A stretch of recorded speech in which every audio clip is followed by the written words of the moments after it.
it's time to sit back and relax with your favorite drink. And listen.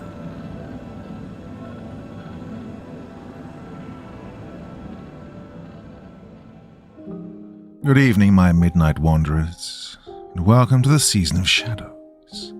I'm your guide through this Halloween night where the veil between worlds grows thin and the old stories stir once more. Out there, the air tastes of smoke and sugar, and something ancient walks behind the laughter. So light your candle, keep close to the fire, and listen well, because on this night of masks and spirits, not everything pretending to be human really is. Shall we begin? Tommy threw the damn blue squeaky ball through the air again, wiping the dirt and spit on his khaki shorts. Once more, with an incredible enthusiasm for so early in the morning, his Labrador retriever ran off after it, chasing it to the edge of the untrimmed, grassy field. As the dog, the one his mom had named Butter, fumbled around, snapping at the elusive ball, Tommy pulled out his phone and started scrolling through his text messages. Amusedly, he laughed at the latest one from his mother. 8:11 a.m. The brat given you any problems yet? Butter panted as she rounded Tommy's legs. With a sigh, Tommy reached down and tugged at the ball. Butter held firm, but with some effort, Tommy was able to pull the ball free. He tossed it again, right to the edge of the field. With his left hand, because his right one was coated in puppy slime, Tommy responded. 8:23 a.m. Yeah, but it's fine. We're in back round. Butter grabbed the ball, almost toppling over her own feet and into the field, and came sprinting back. As Tommy pried the ball away, he got another message from his mother. 8:24 a.m. Don't stay out too long. Ran into Mr. Anthony this morning. Said he thinks he heard coyotes in the field last night. Mr. Anthony? He was their next-door neighbor. Tommy didn't know him that well. Just knew that he was friendly enough and that his wife passed away about 2 years ago. Rarely saw him. Hobbled around with a black wood cane whenever he went out to his garden.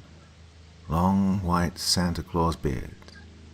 He didn't know his mum ever talked to Mr. Anthony. Tommy threw the ball. Butter chased the ball. 8:24 a.m. Oh, I'll keep an eye out, thanks. Looking out to the field, Tommy wondered when the last time they'd seen a coyote was. Months, surely.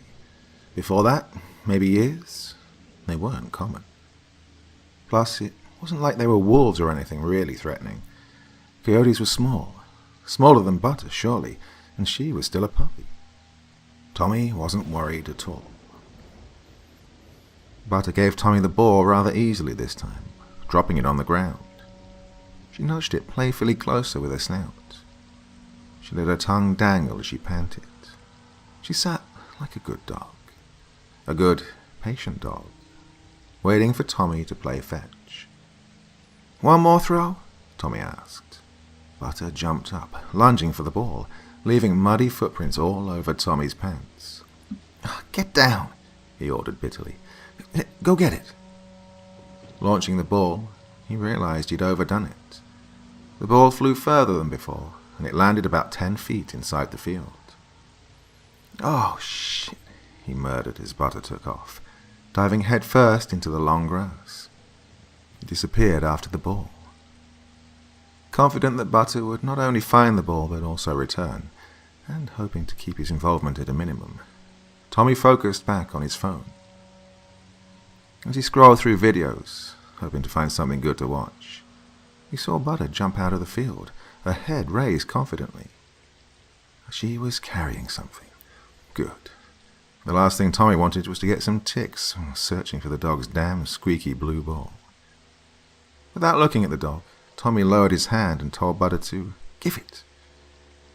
She seemed to do so willingly, but before Tommy could say, "Good girl," he realized it didn't feel right.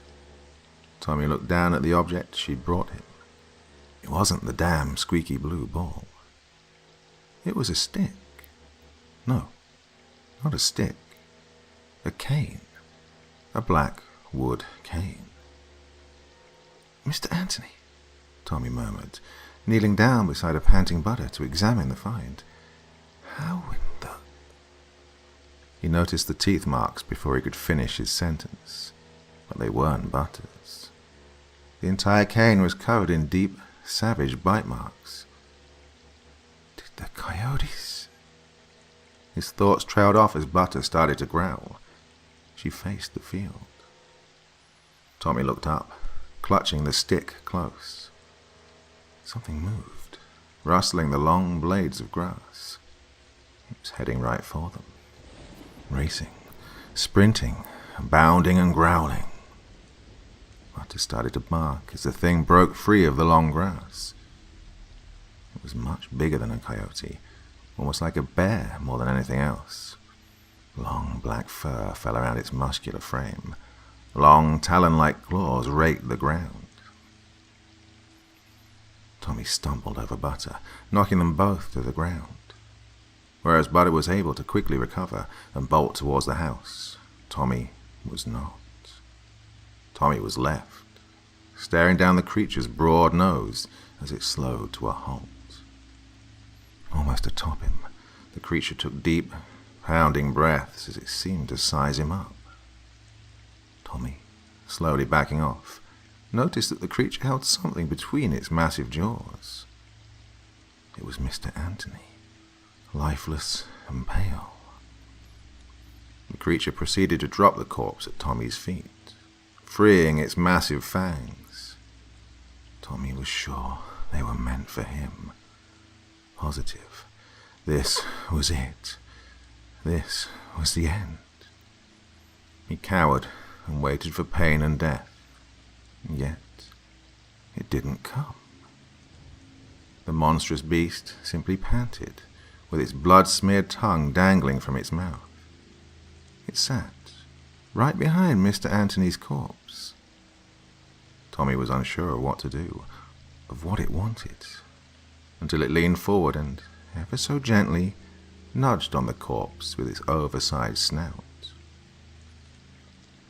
It sat there and waited, like a good dog, like a good, patient dog, waiting for Tommy to play fetch.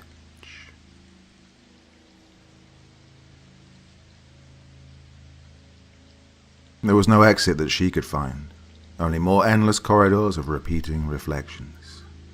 She felt like she was chasing her own terrified face. But no, she wasn't doing the chasing. He was. She was pursued through the funhouse. Chased by laughter and transient images in her periphery, she had to force herself forward, onwards, towards freedom, away from him, away from the black and white clown.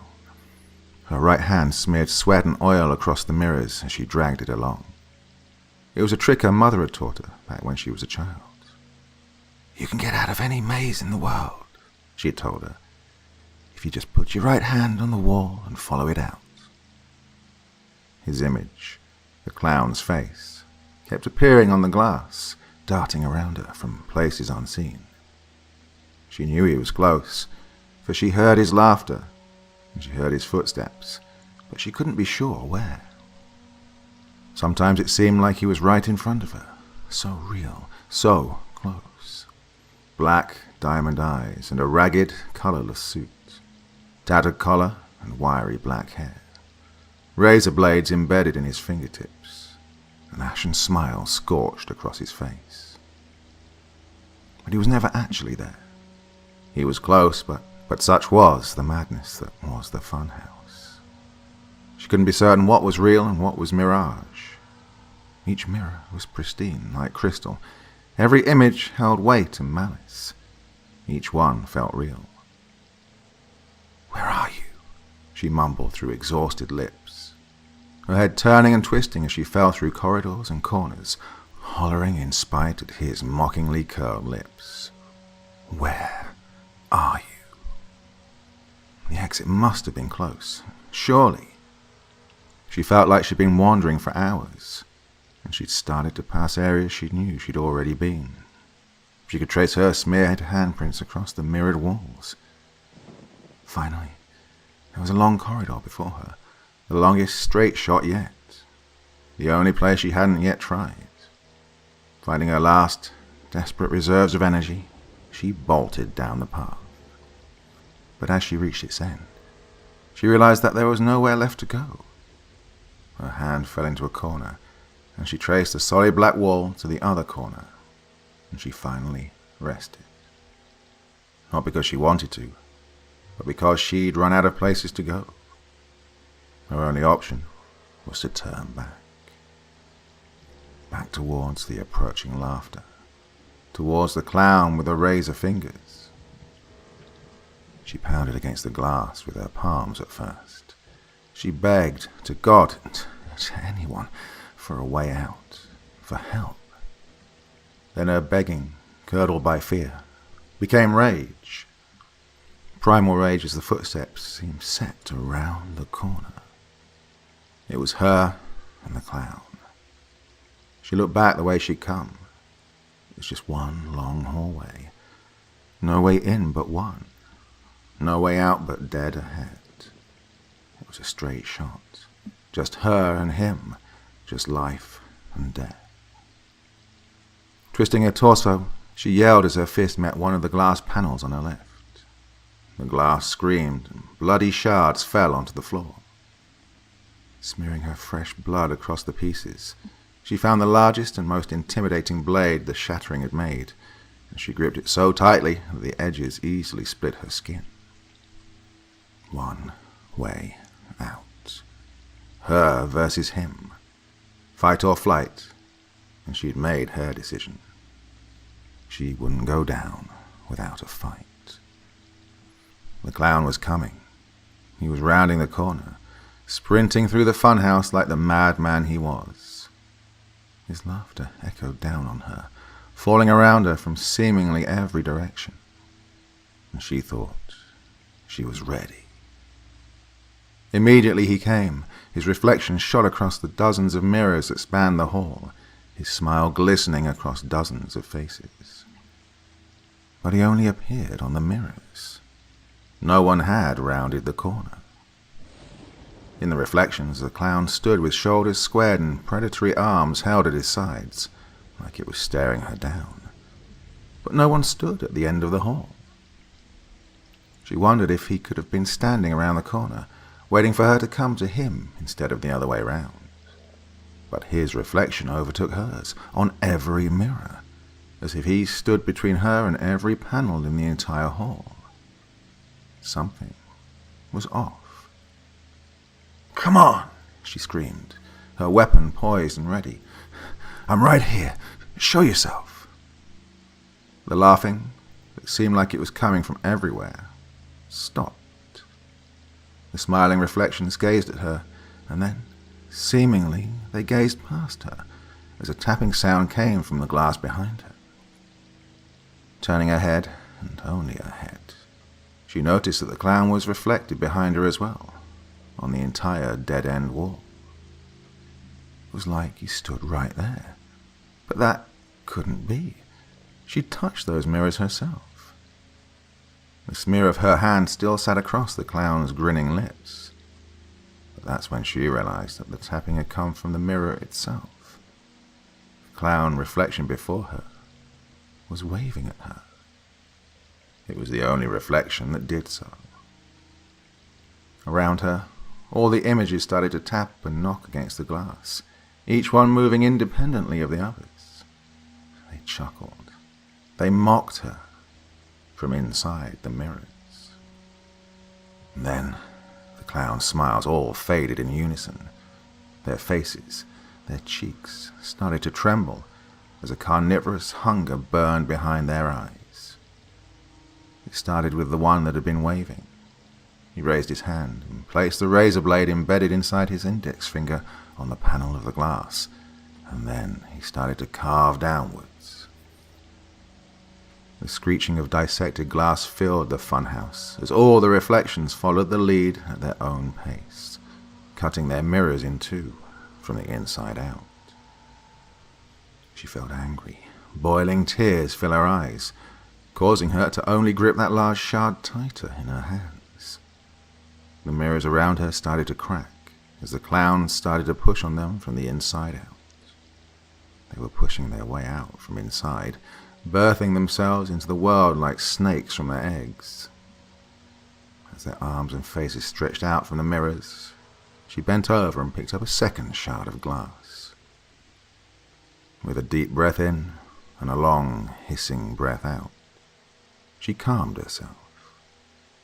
Blood dripping from her hands, she braced herself. Her situation was more complicated than before, but the basics were still the same.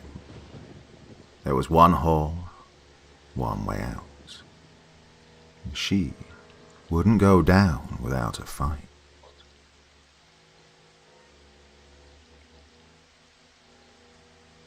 No, it's not, Angelica sighed, rolling her eyes. Is too, chuckled Felicia. Just ask your boy, Charles. Said he couldn't get 3 feet past the door before he could hear the moaning. Angelica shook her head as Felicia started circling her, making ghostly noises, her collar pulled up over the back of her head. With an arched eyebrow, Angelica crossed her arms and stared Felicia down. Shh, knock it off, she ordered. Felicia listened, relaxing, but with a sly chuckle. Oh, come on, she said warmly. Look at it. Angelica turned her head. The Oesterling's house fit perfectly beneath the grey, swirling clouds. The black shutters were infested with vines and rot. The once white siding had long lost all of its sheen, infected by moss and grimy black mold. The cracked posts around the front porch gave it almost a twisted, grinning appearance, with 2 cracked windows serving as the empty, haunting eyes. It looked, almost, like it was alive. Ooh, if there was ever a house to be haunted, Angela smirked, before moving to walk away. Wait, Felicia called. Girl, look at this thing. I did, Angelica said, giggling, if only to amuse her friend. Did you not see me? I mean, really, look. The damn thing's got one of those weird-ass spire-looking things. Gee, it's as old as hell. Don't you want to see what's inside? I know what's inside, Angelica said back. Mold, dust, a lot of unstable floorboards, and loads of cobwebs. Man, I told you, this house is 200 years old. It's actually 172, Angelica interrupted. Felicia's jaw dropped. Shh, you looked that up just so you could be right, didn't you? No, Angelica quickly lied. Just happened to find it. You've always got to be right, girl. It's annoying. Not as annoying as this, Angelica said, motioning to Felicia and the Oesterling's house. Come on, Felicia pouted. Don't tell me you're too chicken. Everyone anyone goes into that house. Do they all come out, though? Angelica asked, jokingly. I heard they don't. Besides, I'm not chicken. There's just nothing in there to see. What? You don't want to see a ghost? Angelica let out an inaudible and exasperated sigh through her still smiling mouth. There's no such thing as ghosts, Felicia. It's not haunted. Felicia crossed her arms, pressing her tongue deep into her cheek. Angelica could see the conniving gears turning inside her head, like Felicia's pleased eyes were made of glass. Prove me wrong, then. Angelica chuckled once, and then she also crossed her arms. The two looked like they'd fallen into a stalemate. But Angelica knew she'd already lost. Felicia had played her like a fiddle. You know me too well, she sighed. She uncrossed her arms and groaned. Angelica pushed open the house's rusty gate. Felicia, satisfied, grinned. Knew you looked that damn house up, she said, cockily. What do you want me to do? Angelica asked. Felicia leaned in, resting one arm on Angelica's right shoulder, while pointing up at the house with the other. That window, she said, pointing to the room underneath the spire. See it? The one with the shades still drawn. Get to that bedroom, pull those shades open, give me a nice smile and a thumbs up. Hey, maybe I'll give a wave or two. I'll snap your picture just to prove that ghosts aren't real, of course, and we'll be good. Angelica shook Felicia off her. Why do you get off on this shit? Angelica asked. Felicia just shrugged. Annoyed and only slightly amused, Angelica started walking towards the front door. You're so full of shit, she called back. Felicia, who was too busy texting everyone she knew that, Angelica is actually going to go into the Oesterling place, replied to the accusation with a simple, yep. Creak, my creak. Angelica stepped onto the ancient porch. She could feel the soggy, forgotten boards bending beneath her weight. Man, I don't want to go to the second story of this thing, she mumbled. It's not going to support my ass. Her hand trembled as she reached for the doorknob. Glancing backwards, she was glad to see that Felicia's face was still buried in her phone where she couldn't see. Taking a deep breath, as her palm met cold, rusted metal, she turned the door. Unfortunately, yet unexpectedly unlocked, the door opened to welcome her inside. Creeping through a short, muggy entry hall, she entered into the heart of the house. The scene before her was as decrepit as she imagined it would be. It might have been totally dark, had it not been for the rotten holes in the ceiling that bled grey daylight into the shambles that someone had once called home. The entryway was surprisingly open. Angelica had expected more broken furniture, more evidence of the lives that used to be, but it seemed to be nothing more than an empty shell. Only a single, broken chandelier had been left behind. It dangled from the ceiling by a thread, covered in layers of dust and filth. A balcony stretched around the entryway. Stairs to the second floor were on Angelica's left. She was actually amazed. There didn't seem to be any cobwebs. Any ghosts? Angelica hollered into the house. She didn't know what she'd expected. An answer? An echo? She got nothing, and that should have settled her. Should have. She felt like the damn thing was breathing. Don't know if I mentioned, Felicia called at her, but you gotta go inside to reach the second floor. Don't know if that helps or not. It is pretty complicated, but I'm hoping it'll at least get you on your way. Angelica slammed the door shut behind her, drowning out Felicia's hyena-like cackling. Alone inside the house, she decided there was nothing to fear. Even so, she moved slowly towards the stairs. She tiptoed up them, cautiously taking each step with a measured precision and delicacy. They creaked and moaned beneath her weight, but they held her. She was okay with the moaning. Maybe trees have ghosts, she thought. That's why all wood moans when you step on it. She smiled, reaching the top of the stairs. Running her hands through her frizzy hair, she took a moment to breathe. Not that it was a particularly easy task. The dust in the air was thick, and it felt like it was trying to clog Angelica's lungs. Covering her mouth with the collar of her shirt, Angelica moved along the banister, gripping it with her hand, She could swear she felt the wood tremble as if it, itself, pulsed with life. She assured herself it was nothing more than the trembling beats of her own panicky heart. The floor still creaked, still groaned under her footfalls.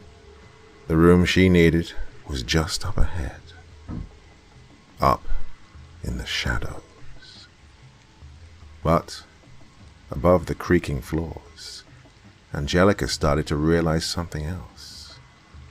There were sounds, very obvious sounds. The floorboards groaning, her own labored breathing. But there was something else, a noise she wasn't making. A muffled and labored droning. And it was coming from in front of her, from the bedroom she was supposed to go into. For a moment, there was fear.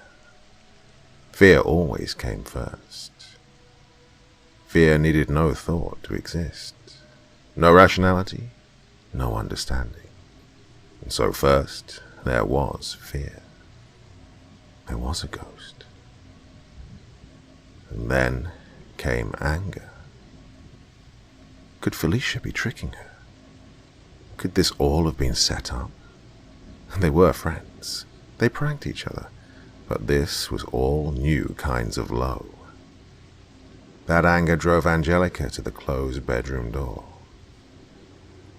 And then came doubt, and it slowed her. It made her hand hover just above the doorknob. The doubt that the fear had been too easily dismissed. The doubt that she was wrong. The doubt that maybe, just maybe, she was still alone in that house. That no one waited for her on the other side. At least, no one living. Even though she fought it desperately, her hand lowered down onto the doorknob like it was a magnet, and her hand had been forged of lead. The end result was inevitable. When her palm finally found its perch, she followed through, if only out of pure adrenaline. She turned the doorknob. Inside, the room was black. No rot let the outside light in from above, and none seemed able to creep inwards from where Angelica stood in the open doorway. All she could see was a short little hall that seemed to lead into the larger bedroom chamber. Beyond it, she noticed the faintest of blood-red outlines where the sun ate along the edge of the blinds, begging to be let in. The room seemed empty. Oh, it could have been easy. A short 10-step walk, had that been all. Oh, if only. When she'd opened the door, the moaning had only grown louder. Someone, or something, was inside the room. Taking only one step forward, Angelica took her phone from her pocket before she proceeded.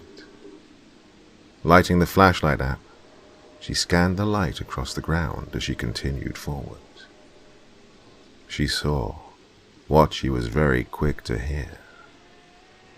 Each step she took sounded moist, almost like she was walking across a marsh. Below her, the floor glimmered with liquid that was black and putrid. She could only imagine what it was. Something molded from the ancient lumber, perhaps. Despite this, the air was incredibly stagnant and dry, and yet suddenly pungent with odors that Angelica could not describe. She hesitated entering the actual room, wondering if the floor was too unstable, wondering if it was safe. But she couldn't stop.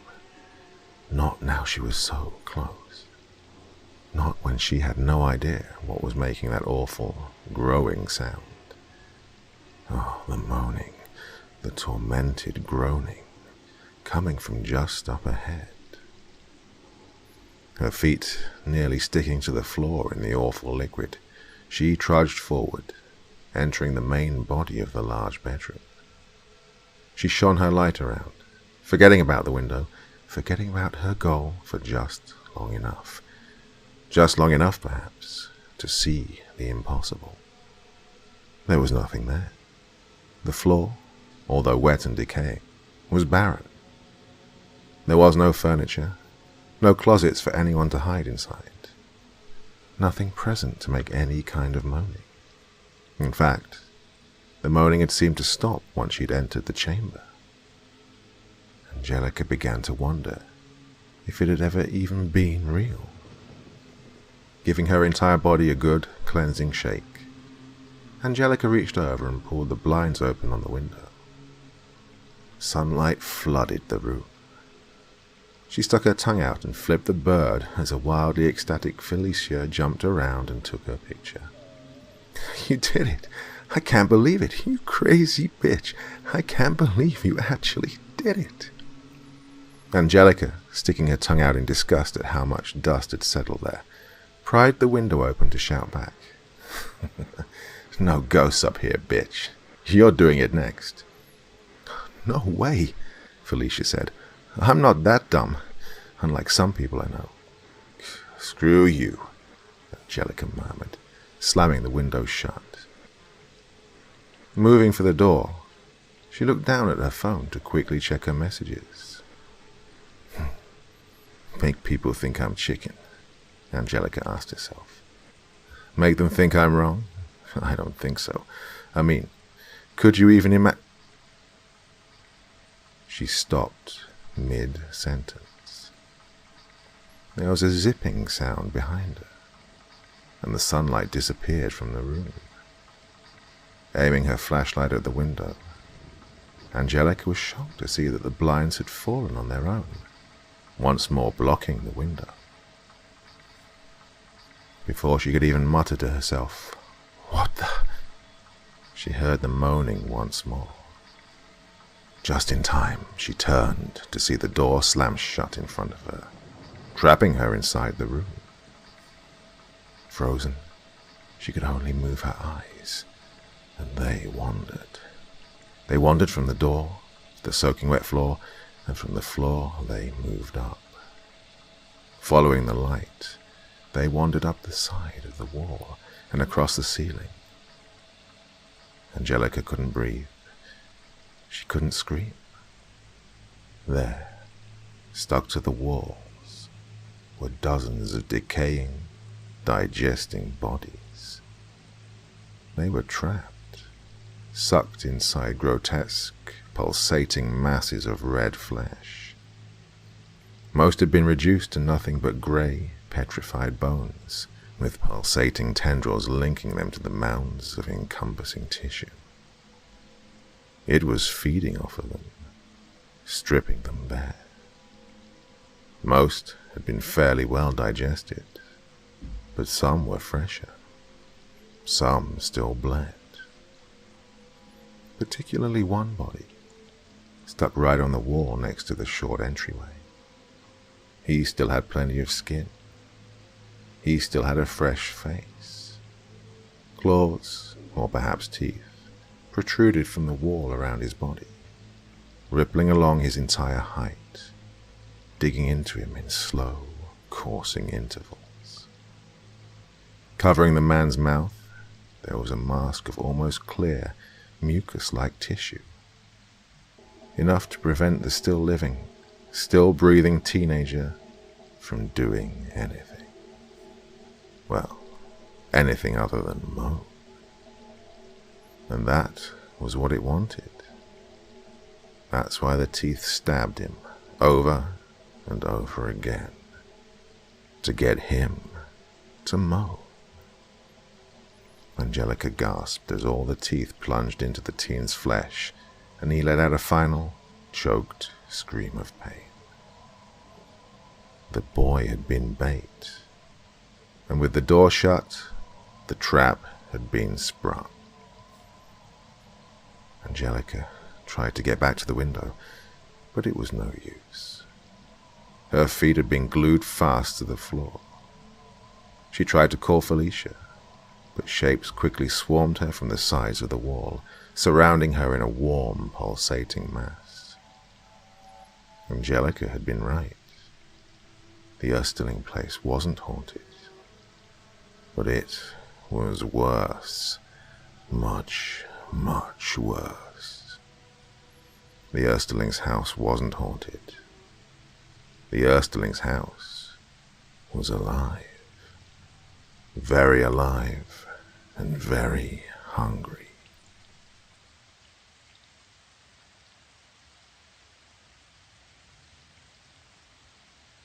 Pa, get in here. Dinner's ready. Hold on, Ma. It's almost commercial. It sounded just like Kyle's ma and pa. They talked just like them. They moved just like them. They even called each other ma and pa, just like them. But they weren't Kyle's ma and pa. Kyle was bound to the chair at the kitchen table, but not physically. He was trapped there because he was too afraid to move anywhere else. Overhead, the dangling lamp swayed and rocked, casting a flickering and unstable light over the messy wooden table. Blood, still horribly fresh, ran across it, dripping off the sides. Kyle could see her moving around the edges of the light. She was slow, bulky, moving and swaying about the room. He saw her hands every now and then entering the light, setting silverware down on the table. Her skin was stained red. It was his ma's skin, but it wasn't his ma. A buzzing grew through Kyle's right. He caught the waves of fleeting shimmer in his peripheral vision. The TV set was on, but no channel played. Static waves rolled busily across the small screen. He could almost see, in the glow of the TV, a silhouette that lay across Pa's favorite armchair in the furthest corner of the living room. His Pa's chair. But that wasn't his Pa who sat there. Not completely. "Are you coming, Pa?" she asked. "Dinner's ready." It was 2 a.m. The TV fell dark. Kyle turned away, bringing his chin to his chest like an embarrassed child, as the silhouette rose from the chair. He heard the great, lumbering footsteps as the thing, as Pa, approached. Each step felt like hooves upon his house's wooden floor. "Yep," the thing pretending to be Pa said. "You happy now, Ma?" "I just don't want it to get cold, Pa. I worked very hard on this meal." "That you did, Ma. That you did." Kyle trembled as the thing pulled out Pa's chair, the one just to Kyle's right. The wood chair protested and bemoaned the thing's weight as it sat down. Eyes closed, he listened as Ma's chair to his left squealed just as well. Both of them pulled themselves closer, bringing their bellies right up to the table side. At the edge of his vision, Kyle saw both creatures each extend him a hand. Not Ma said to him, "Come on, honey." Not Pa said to him, "We gotta pray, son." Together they said, "Take our hands." Kyle's head rose, slowly and fearfully. Weak, shaking, he extended his hands. He felt like vomiting as their taut, frigid skin met his own. But it wasn't their skin. Not really. In the light, they could see he was crying, and he could see them. What had once been his Ma's and Pa's faces was stretched tightly over long, monstrous countenances. They wore his parents' skin as if they were nothing more than clothing. Clothing they barely fit into. Emerging from both his Ma's and Pa's mouths, long, naked, bony snouts protruded, like those of a deer. Antlers erupted from torn flesh in his parents' scalps. Through their fingertips, razor-sharp claws raked against Kyle's naked human palm. All the parts that those damn creatures just couldn't fit inside his parents' skins. "Pa, the creature said in exactly his ma's voice. "Would you like to say grace?" "No," the other said, in exactly his pa's voice. "I think Carl should. I don't think anything else would be appropriate." Both turned painfully slowly to look at Kyle, and they waited. Kyle said nothing, but neither creature seemed unwilling to wait. Patiently, they both encouraged him onwards. "Go on, son," one said. "Make your ma and me proud." "I know you can do it, sweetie," the other whispered. "You did it so well for us earlier. Pray to him. Pray to God." He did pray earlier, but not for them. He'd prayed for the two corpses that lay on the table, the bodies from which all the blood had flowed, the bodies that he had once known as Ma and Pa, the raw, naked bodies whose skin the two creatures beside him had stolen, the dinner that the two creatures spoke of. Stammering, and soft enough that just he could hear it, Kyle began to pray. "Blessed Holy Father, protect our spirits and deliver us from evil." As he continued, the two creatures bowed their skeletal snouts. "Be my parents' keeper and deliver them to the kingdom of heaven." And then he paused. The creatures had both started to heave, to cough, and for a moment there was hope inside Kyle. Hope in the power of prayer. It sounded, almost, like the creatures were choking, like they'd been hurt by some divine intervention. But only a moment.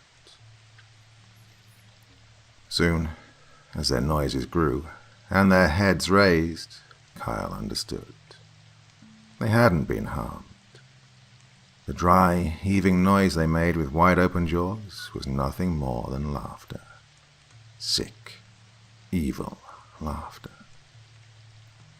Kyle closed his eyes and continued praying, raising his voice, trying to drown out the monsters that wouldn't release his hands. Their laughter only ceased when Kyle could pray no more, and one reached upwards towards the light. Grabbing the light bulb firm in her hand, the one that pretended to be Ma said in a cheerful yet sinister voice, "Let's eat." She pulled, and she banished the light from their table.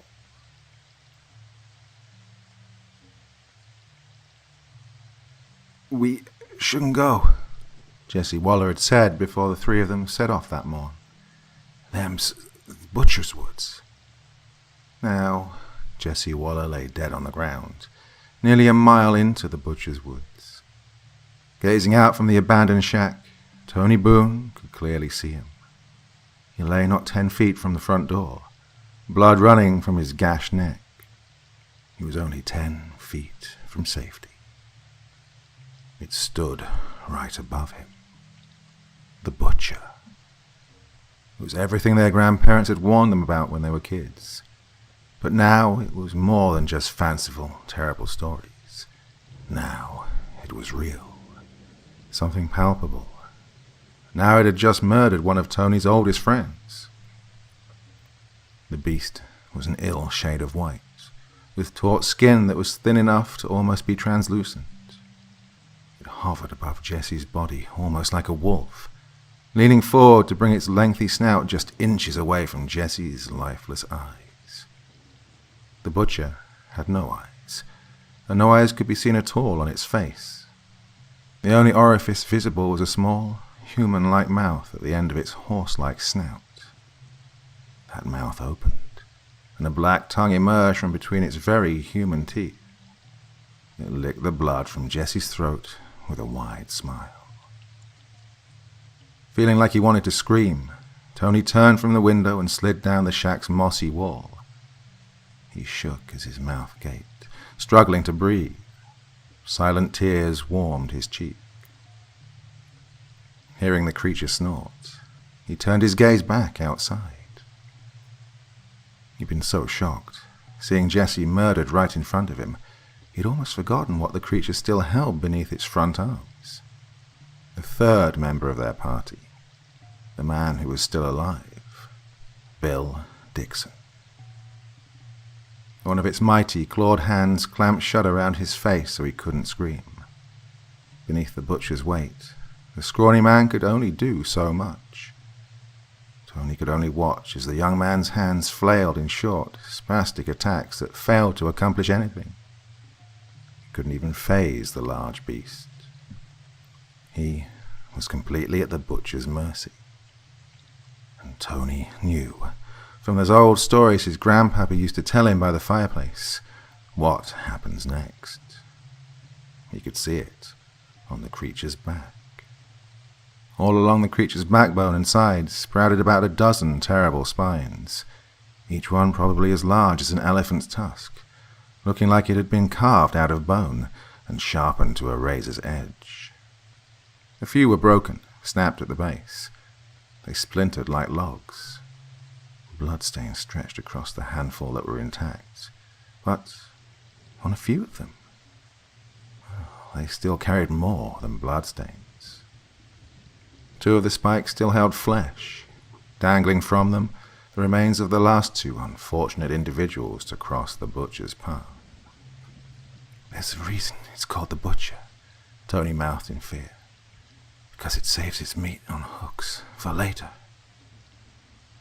The nearly skeletal remains hung from the butcher's spines like puppets.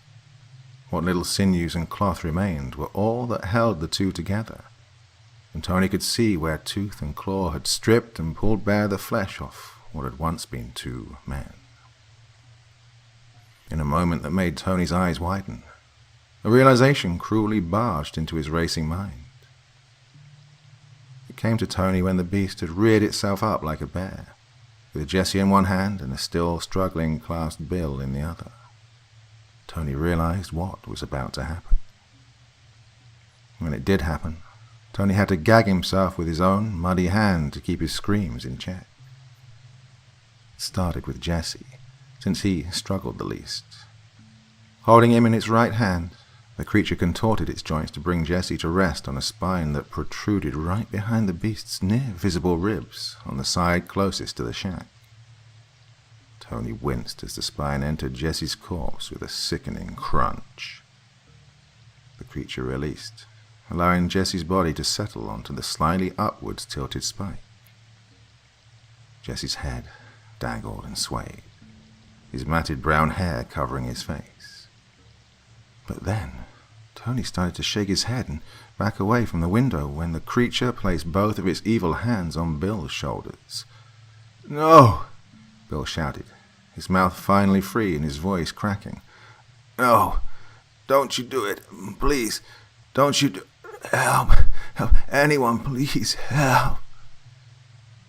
Tony saw as the creature, holding Bill just in front of its wicked chest, turned Bill around so he was facing the forest.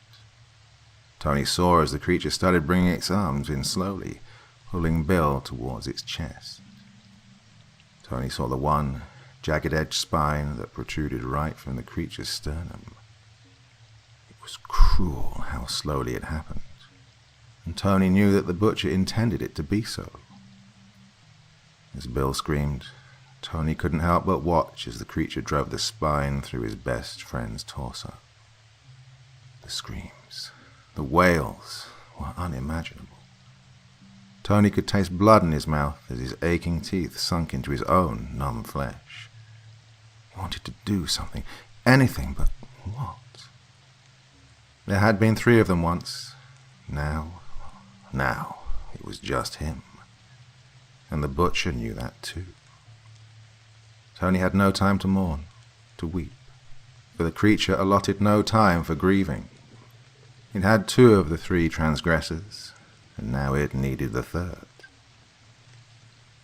Tony ducked for the darkest corner in the shed as the butcher scuttled close. It leaned in, craning its long neck towards the window. It searched for him, using only God knew what unseen senses. Tony curled up in the protective cover of shadow, scarcely breathing, waiting for it to leave. All the while, Bill showed no sign of dying, for his screams, curses and shouts still carried strong on the wind. Help! Oh, God, please. Oh, it hurts. It's killing me, please. As a trembling Tony waited, he listened as Bill's pleads started to change. Tony, he screamed pleadingly. Tony, if you can hear me, run. You gotta run, Tony. Don't let it find you. You gotta run. Run! Tony didn't want to. The last thing he wanted to do was leave them.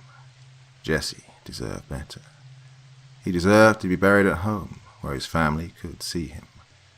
And to leave Bill like that, to leave him alive in that thing's clutches, Tony would, almost, rather die. But if he could make it, get back home, he would rally more hunters than those woods had ever known. He could make the butcher rue the day, he thought. He could make it rue everything. He could avenge his friends. Or you could survive, whispered a darker voice inside his head, and stay away. The butcher circled the shack many times, searching for something, anything. Tony could feel its frustration growing as it growled beyond the doors, as it swiped its claws at the shack's wooden frame. It knew he was close, but it didn't know where. Eventually, and to Tony's initial disbelief, the butcher retreated. Tony could tell as its heavy footsteps fell away and Bill's tormented cries faded into the distance. When everything had grown silent, silent except for the bird calls and the rustling of leaves in the wind, and it had been that way for a good long while, Tony made his move. Cautiously, he pushed open the shack's front door, and he peered into the woods. It must have been past noon, but the mist that morning had brought still hung thick between the trees. But Tony wasn't expecting to rely on his sight. He was expecting to rely almost completely on his ears. As he ran, sprinted, bolted the mile back out of the woods, he listened. It nearly froze him to the spot the first time, but it happened just as he expected it would. Like a siren coming from the distance, he heard Bill's cries echo out as the creature galloped closer. It happened once, twice, again and again, and each time Bill's cries saved Tony's life. If he thought he heard them in the distance, for even a moment, Tony would duck for cover and cower beneath some log or within some rotted tree basin until the distant wails had once again faded to the horizon. And then he would start again. It stretched the mile into near infinity, having to stop so often. It turned every several hundred feet into a lifetime. But he persisted. It almost sickened him, using his friend the way he did. Do what you have to do, he thought to himself. Do what you have to do to get out of here, to survive. He'd originally told himself he would survive for Bill, for Jesse, yet the closer Tony got to the forest's edge, the less and less he wanted to ever return. Each time Bill's screams faded, it became easier and easier to forget, to find that drive to survive. It laid him up inside, but Tony never intended to come back. I'm sorry, he whispered as the edge of the forest approached. It was my fault we even came here. The trees were about to break. He hadn't heard the beast, hadn't heard Bill in what felt like hours. I'll never make that mistake again. He tripped, right before he made it to the opening. Crawling forward, he tried to keep the momentum moving as he rolled onto his back and kicked at the leaves with his feet. Logic told him it was a branch, a stump, a root of that mighty oak he'd just passed. He could have tripped on anything. Instinctually, however, he knew what had happened before he hit the ground.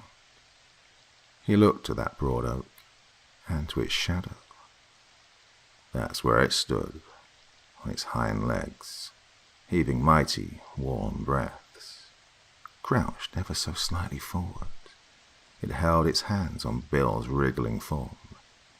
One was cupped over his mouth, the other around his still squirming throat. It had silenced him. It had waited. Craning its neck down, right beside Bill's cherry-red face, it tilted its head almost inquisitively. Its lips audibly split. Its smile was indescribable, with simply any other word but wicked.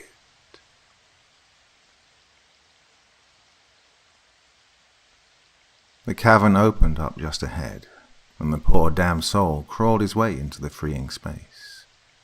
But he wasn't out of hell just yet. The dark rocky chamber he'd found wasn't empty, and he wasn't alone. The other, who stood in the middle of the cavern, before two wooden doors, outstretched its long, wiry arms and bid him welcome. Weary, and with a nearly feral snarl, the damned soul told the other, "I've fought my way through demons and nightmares to get here, through blood and torture, and through torment and torment after torment. Don't think I won't fight you, too." But the creature, whose face was featureless, spoke to the damned soul and said, "But we are not here to fight you. You are free to proceed as you choose. You are free to proceed as you choose. You are free to a single choice, but be warned, for we stand at guard for not just the doorway of salvation, but of darkness and despair as well." The man, confused at the creature's prattling, asked, "Who is we?" The creature, who was covered in a long, tattered black cloak, reached up to its naked face. Where its right eye should have been, its long, pale claws peeled away its skin. Underneath, in what should have been an empty cavity, naked, chattering teeth spoke. There is no we. As the damned soul watched, the creature tore free the flesh from its left side as well, exposing not an eye but another set of jaws. This second set of jaws then spoke and said, "There are three. I am Kesedu, the other," it said, alluding to the first set of eyes. "The other," it said, alluding to the first set of eyes, "is called Imidax." Finally, with its long index finger, the creature carved across its face from cheek to cheek, as if opening a zipper, and the final, largest set of jaws smiled through the gap. It concluded by saying, in the loudest voice of all, "And I am called Loki Verat. Together our tongues are called Fictusos, the Guardian." The naked, damned soul inched forward towards the still warm, still welcoming spectre. Cautiously he cast his glance over the creature's thin shoulders. "You seek passage?" asked Loki Verat. "Yes, you seek one of our doors," chattered the voice called Imidax. "Either mine or the door of Kesedu." There were indeed two doors. One was on the creature's left, the eluded door of Kesedu, and one was on its right, the eluded door of Imidax. Both were wooden. Both were identical. Both were unmarked. "How am I to know which is which?" asked the damned soul. "That is why we are here, of course," hissed Loki Verat. "To, guide you." "But be warned," spoke Kesedu. "The choice is not to be made lightly." "If I choose wrongly?" asked the damned soul. "As we said," Loki Verat said, raising a cautionary finger. "One door leads to salvation, but only one. Choose poorly, and you will receive only endless despair, endless darkness." "It can't be worse than what I've seen," the damned soul croaked fearfully. To this, all three mouths responded in short. They chuckled. The damned soul, closely watching the Guardian as he did so, moved nearer to the 2 doors. On a closer inspection, he cursed. He didn't know which one to pick. "Careful," Lokivarat warned from behind. "Once chosen, you cannot go back. You may risk the odds if you'd like." "Or," the damned soul inquired, aware that there was a deal to be made. "Or, you can hear our riddle," came all 3 voices at once. "The only assistance we can offer you," said Imadax.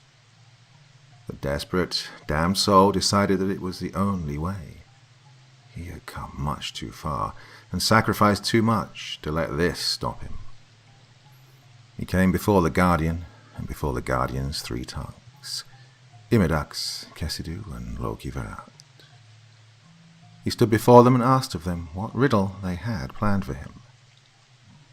"Before you are 2 doors," Imadax said. "The doors you see belong to me and Kesidu, and through one of them is your path to salvation. You may ask 1 question," Kesidu said, "to any of our tongues. 1 and only 1, and that is all you are permitted." "After," Lokivarat warned, "you will be on your own with nothing more than the information that we have bestowed upon you. You must choose your question carefully, but even more so than the question, you must be wary of whom you ask." Kesidu smirked. "Because, between Imadax and I, one of us lies. And the other tells the truth," Imadax sneered. "One of us will speak freely," Kesidu promised. "And all," Lokivarat concluded, "will try to deceive. You must make 2 choices now, and I say now, most honestly, consider them well." So, the damned soul thought. He thought on the riddle for a time left unmeasured. After so long in damnation, the time he spent on anything mattered so little to him. It mattered little to the Guardian either, who stood there watching the damned soul with greedy fingers interlocked, and a gaping grin across all of its faces. It was a riddle of 2 doors. A riddle of 2 doors and 2 guards. 1 door to freedom, to salvation, and 1 door to instant death, darkness, and despair, as the Guardian had clearly said. One must lie, able to speak freely as Kesidu had said, and the other would be honest, although hoping to deceive by being indistinguishable from the liar. The guards were Imadax and Kesidu. 1 must have been the liar, and 1 must have been the honest tongue. The answer was so elusive. It seemed to dance around just out of the damned soul's reach for the longest time. He couldn't ask them which door was safe, for he knew not which of the 2 was the honest tongue. He couldn't ask them which one was the honest guard for the same reason. He couldn't ask a question to prove which one was honest, for even though he could ask them a math question, an equation with a factual answer, and he knew, to prove who the liar was, but it would leave him without an answer for the door. But there had been an answer to the riddle. He knew this. There was a question, a singular question that, when asked to the truth-teller or the liar, would reveal the correct answer each time. It existed, and the damned soul was positive he could find it. When, and only when, the damned soul was positive of the answer, did he come forward. "I've thought," he said cockily, "and I know what I must ask. I know that one of you will now answer falsely, and another will be truthful." He pointed at the door on the Guardian's right. "I could ask Imadax if that's the correct door, but I have no idea if Imadax is the liar or not. Same for Kesidu. It leaves me the same chances." The Guardian tilted its head, almost as if with an acute fascination. "But I don't need to do that," the damned soul said. "I know 1 tongue. One of your demon eyes will speak freely and tell the truth." The Guardian's maws all stretched wide in sinister grins, causing the man to hesitate. The guardian seemed pleased. "The other will lie," he continued, less confidently, "and try to deceive, which means there is only one question I can ask.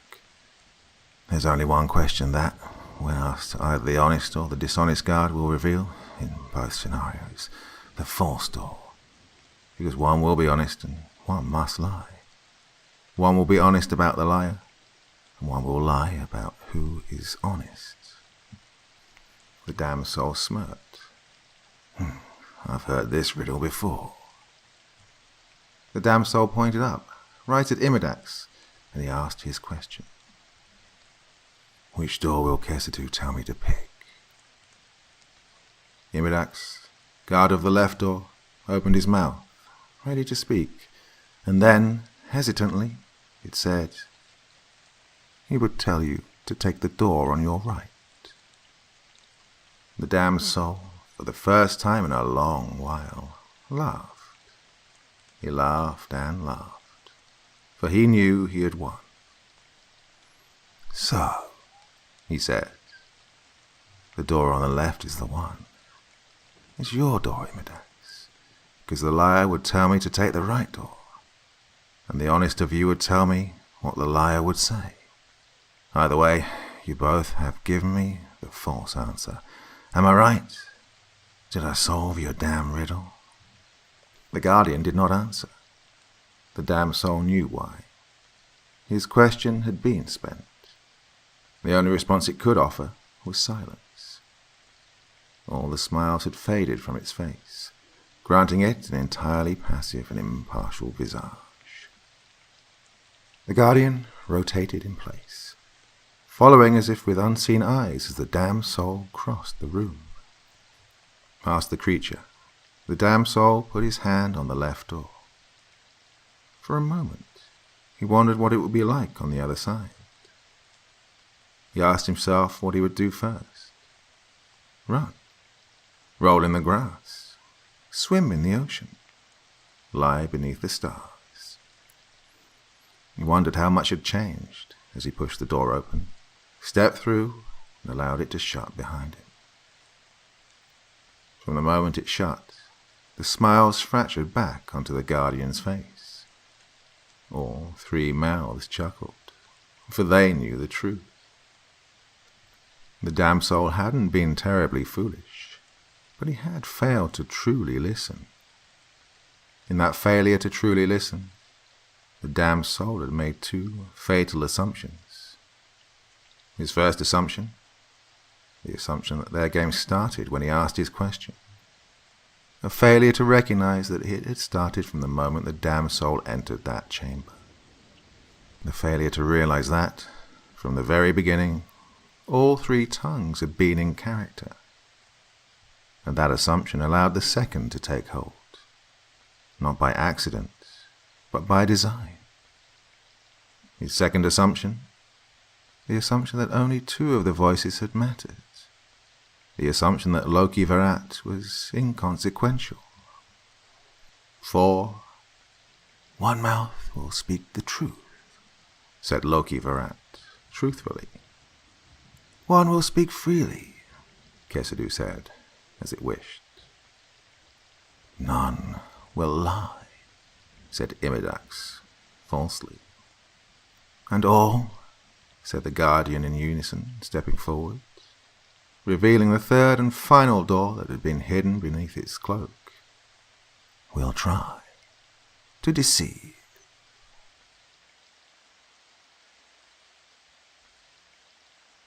The night sky split in two, bisected by a brilliant light. The darkness parted, falling away like receding waves on an obsidian shore. Thunder, the sound of the waves crashing back together, returning the sky to the night, drowning the fields and the woods beneath its crushing weight. Little Stuart Browning couldn't sleep. He'd undone his own covers and rolled onto his belly to stare out of his window. Lightning struck once more, way beyond the germinating fields, somewhere beyond that grey horizon. Sleep didn't come easy on stormy nights, not for Stuart. His mother said he took after her, but he didn't. Her anxiety fueled her thunder-triggered insomnia, whereas Stuart felt drawn to the sights and sounds with an acute fascination. She'd called it God's wrath, but Stuart saw no anger in the clouds, nothing more, perhaps, than a solemn regret.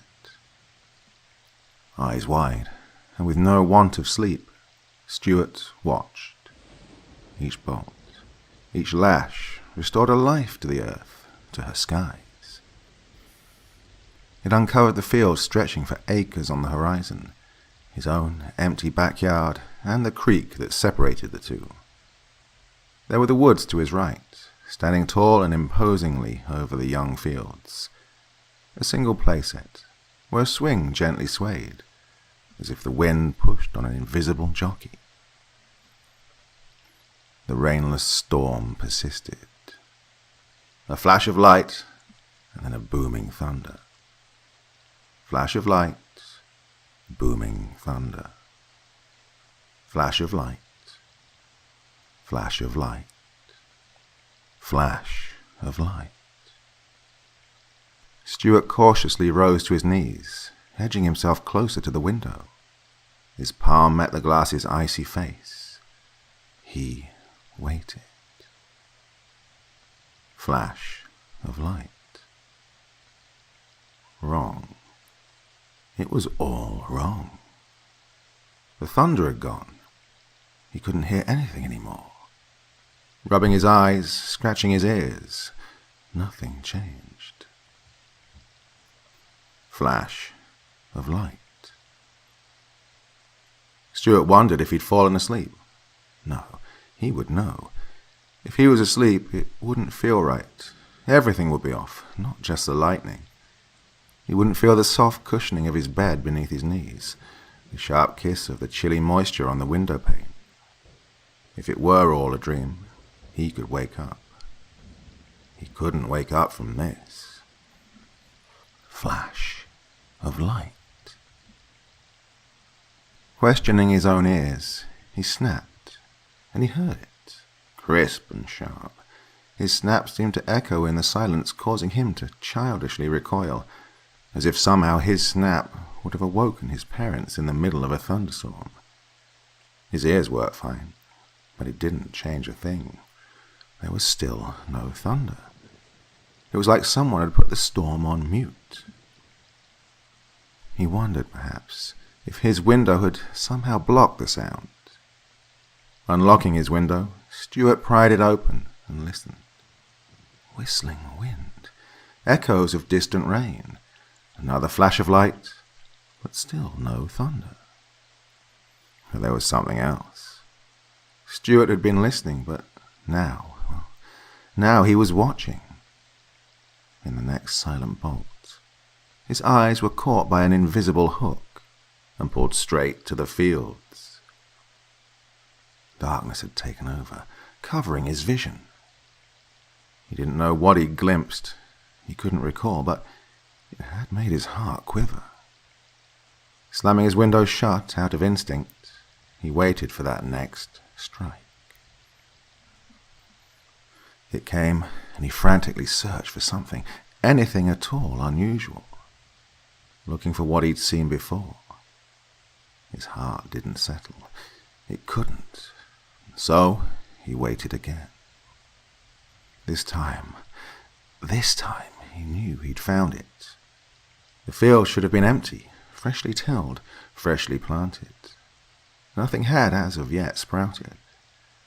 Nothing on that earthen plain should have stood taller than a few millimeters.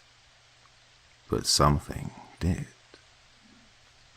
In the briefest of seconds, Stuart saw something tall in the middle of the field. It was distant, but certainly hadn't been there before. In that moment, he thought maybe it was a post. The farmers used scarecrows before. It would make sense. Except, it wouldn't explain how it got there. A flash of light. A flash of light. And this time Stuart focused on that spot where he'd seen the tall thing before. It wasn't there. Not in that spot, but Stuart did find it. The tall thing had moved. It had moved closer. Stuart wasn't sure of it, not until the next flash confirmed that the thing, the shape, was getting closer and closer with each flash of ominous lightning. Worse, Stuart no longer believed it was a post. No post moved on its own. Another flash. No post had two legs. Another flash. No post had two flailing arms. Another flash. And no post could ever run. Someone was coming across the field, fast. Stuart gasped as the lightning showed him the figure in motion. Long legs carried the strange someone quickly across the rugged fields in leaping, almost predatory motions. The arms, spindly and gaunt, were poised at the figure's front, coiled like a praying mantis. Stuart gasped in the silence of the night. Another flash. The figure grew closer. Another flash. The figure bounded across the empty fields. Another flash. The figure had leapt across the border creek. And in that leap, Stuart had seen what he couldn't have imagined. The thing wasn't human. It was hunched forward, granting it a raptor-like posture. It wore no clothes, but had a pale, almost luminescent skin. Its legs were muscular, like a dog's, with long toes and ragged hair. It propelled itself forward, making a mad dash directly for Stuart's house. Worst of all, with the next flash, Stuart noticed the creature was staring upwards, towards the house, towards his bedroom window, towards him. He saw no eyes. Where there should have been was only the place where the lightning couldn't banish the dark. There were soulless patches of nothingness. Contrasting colour shone from its nose and around its neck. Sickeningly, Stuart realized the monster reminded him of a clown. Its pointed nose and neck, which was inflated with accordion-like flaps of stretched skin, seemed to bleed with a bright crimson. Its smile hung low on its tall face, and it stretched wide.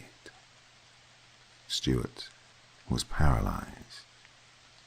He didn't scream when the darkness returned once again. That was the worst of it all.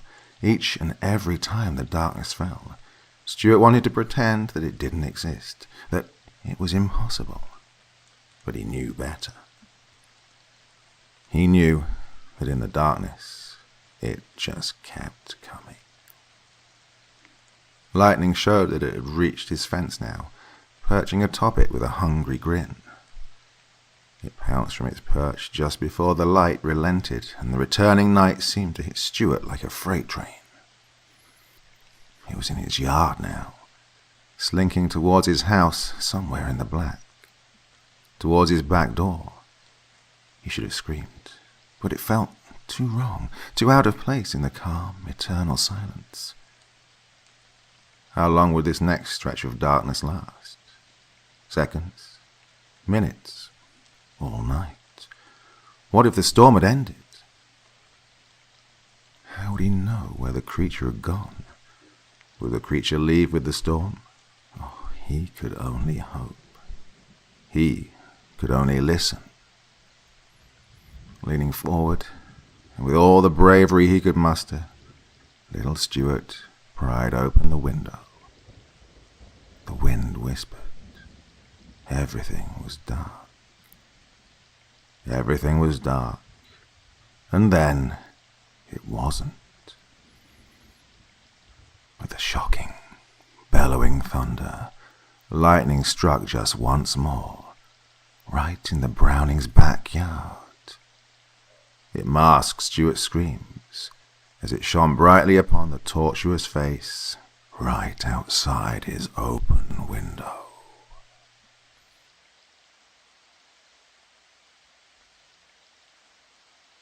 We looked up one night, and there it was. The moon had grown an eye. Scientists could only tell us one thing, something we already knew. It was massive. Thousands of kilometers across, it covered more than half of the full moon, easily seen by our naked, tiny eyes. It looked human. Brown iris that dilated during the day, black pupil so dark that it made the night sky glisten. We had no idea what it was, or how it had come to be. The fear it sparked in us was primal. It was the same feeling our ancestors must have felt when they still lived in the plains, the fear they knew when a predator had set its gaze upon them. The only difference between us and our ancestors, however, was that we had nowhere to run, nowhere to hide. That fierce gaze, the penetrating glare that injected us all with sacrilegious fear, came from the heavens themselves, inescapable. There was nothing to do. It followed us at night, but during the day was worse. Sometimes you could still see it and follow it in the sky, but on the days when you couldn't, then no one wanted to move. Seeing the predator watch you was one thing, but knowing it was still out there, still watching, but knowing that you can't find it, that was the worst. People talked in whispers. They stuck to the shadows, as if doing any of that would settle their unease. Even though NASA launched probes only days after it first appeared, no good came of it. Nothing was discovered because by the time most of those probes landed, the unthinkable had happened. The eye had vanished. It was as if it had never existed. The moon returned to how it had been before, irregular, barren, lifeless. The only evidence that the eye had ever existed were the pictures and videos we'd all taken, remnants of an awful nightmare that nobody could forget. One of the few things, like creation, that we couldn't explain. It was nice when we thought it was over. I know most people had hoped it was. Even when the eye had been gone for months, there were still many people who wondered if it would, or even could, ever happen again. After all, no one could ever have imagined it would have ever happened to begin with. The eye didn't return. But I think I would have preferred it if it did.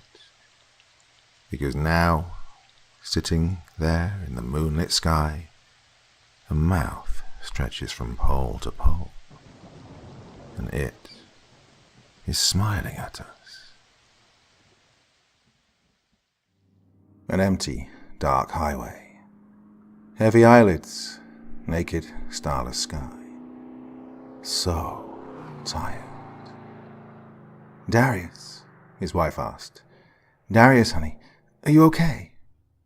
He shook his head, not to tell her no, but to try and wake himself up. "Yeah," he said, rubbing his eyes. "Sorry, babe, I'm just really tired." A yawn punctuated the end of his sentence. His wife, Elaine, leaned back in her seat. "You could pull over if you want. Chinese fire drill it." Darius shook his head, stretching his eyes wide, hoping somehow it'd lock his eyelids in place. He rewrapped his fingers around the wheel of his old pickup truck. "No," he said firmly. "I'll be good. We only have, 5 miles until the exit?" "Exit 42, his wife said. "We only just passed exit 30. We have a ways to go, which is why I'm telling you—" "I'll be fine," he interrupted. "Just need to stay here, in the right lane, and you just need to turn the radio back on." Elaine rolled her eyes and fiddled with the radio's tuner. "I want something heavy," he said. "Preferably." "You hate heavy," she reminded him. "Not tonight, I don't." Elaine turned the volume up, filling the car with the overwhelming hiss of static. "Nothing," she said. "Still." "God," Darius moaned. The radio had been acting up like this for the last 10 miles. It had abandoned Darius to the iron will of his own fatigue. He saw no escape. "What the hell do you think broke this time?" he asked Elaine, disgruntledly in regards to their truck. "Oh, what's going to break next in this heap of junk? Fixed the brake lines 3 months ago. Just last week I had to replace the damn hitch because that had rusted off. Lost a cylinder last month. Oh, now I have to fix the damn radio." "I don't know, baby," Elaine said, in partial frustration at both Darius's growing temper and his persistent stubbornness, turning to gaze out of a window. "I don't know what to tell you." Darius was partially thankful for the spite. It had given him a little bit more fuel. Tilting his head to both sides, cracking it both times, he felt a bit rejuvenated. 12 miles. No problem. And then the lightning struck. The bolt tore through reality like a bullet, right in front of them, casting blinding light through the windshield and across the entire sky. Thunder shook them. It rattled their windows. "Jesus!" Darius yelled, losing control of the truck. He'd instinctually swerved, even though the ephemeral bolt had already faded back into nothing. The rear of the truck fought against him as he tapped the brakes, hoping to slow their spin. Most unexpectedly, the tires held tightly to the road, and the wheels listened when Darius started to bray. The truck stayed on the road. Their momentum continued forward. A slow crawl at first, but very soon, Darius had them back up to speed. Both partners panted heavily. "Well," he said, turning to Elaine with a smile, "I'm awake now." "Jesus Christ, Dari," she said, leaning her head all the way back. "You okay?" he asked. "Barely," she moaned. "Jesus, that was too close." "Tell me about it," Darius exclaimed. "I've never been that close to a strike before, ever." "Was it supposed to storm out tonight?" "I don't think it was supposed to do anything tonight." "Explain that shit then."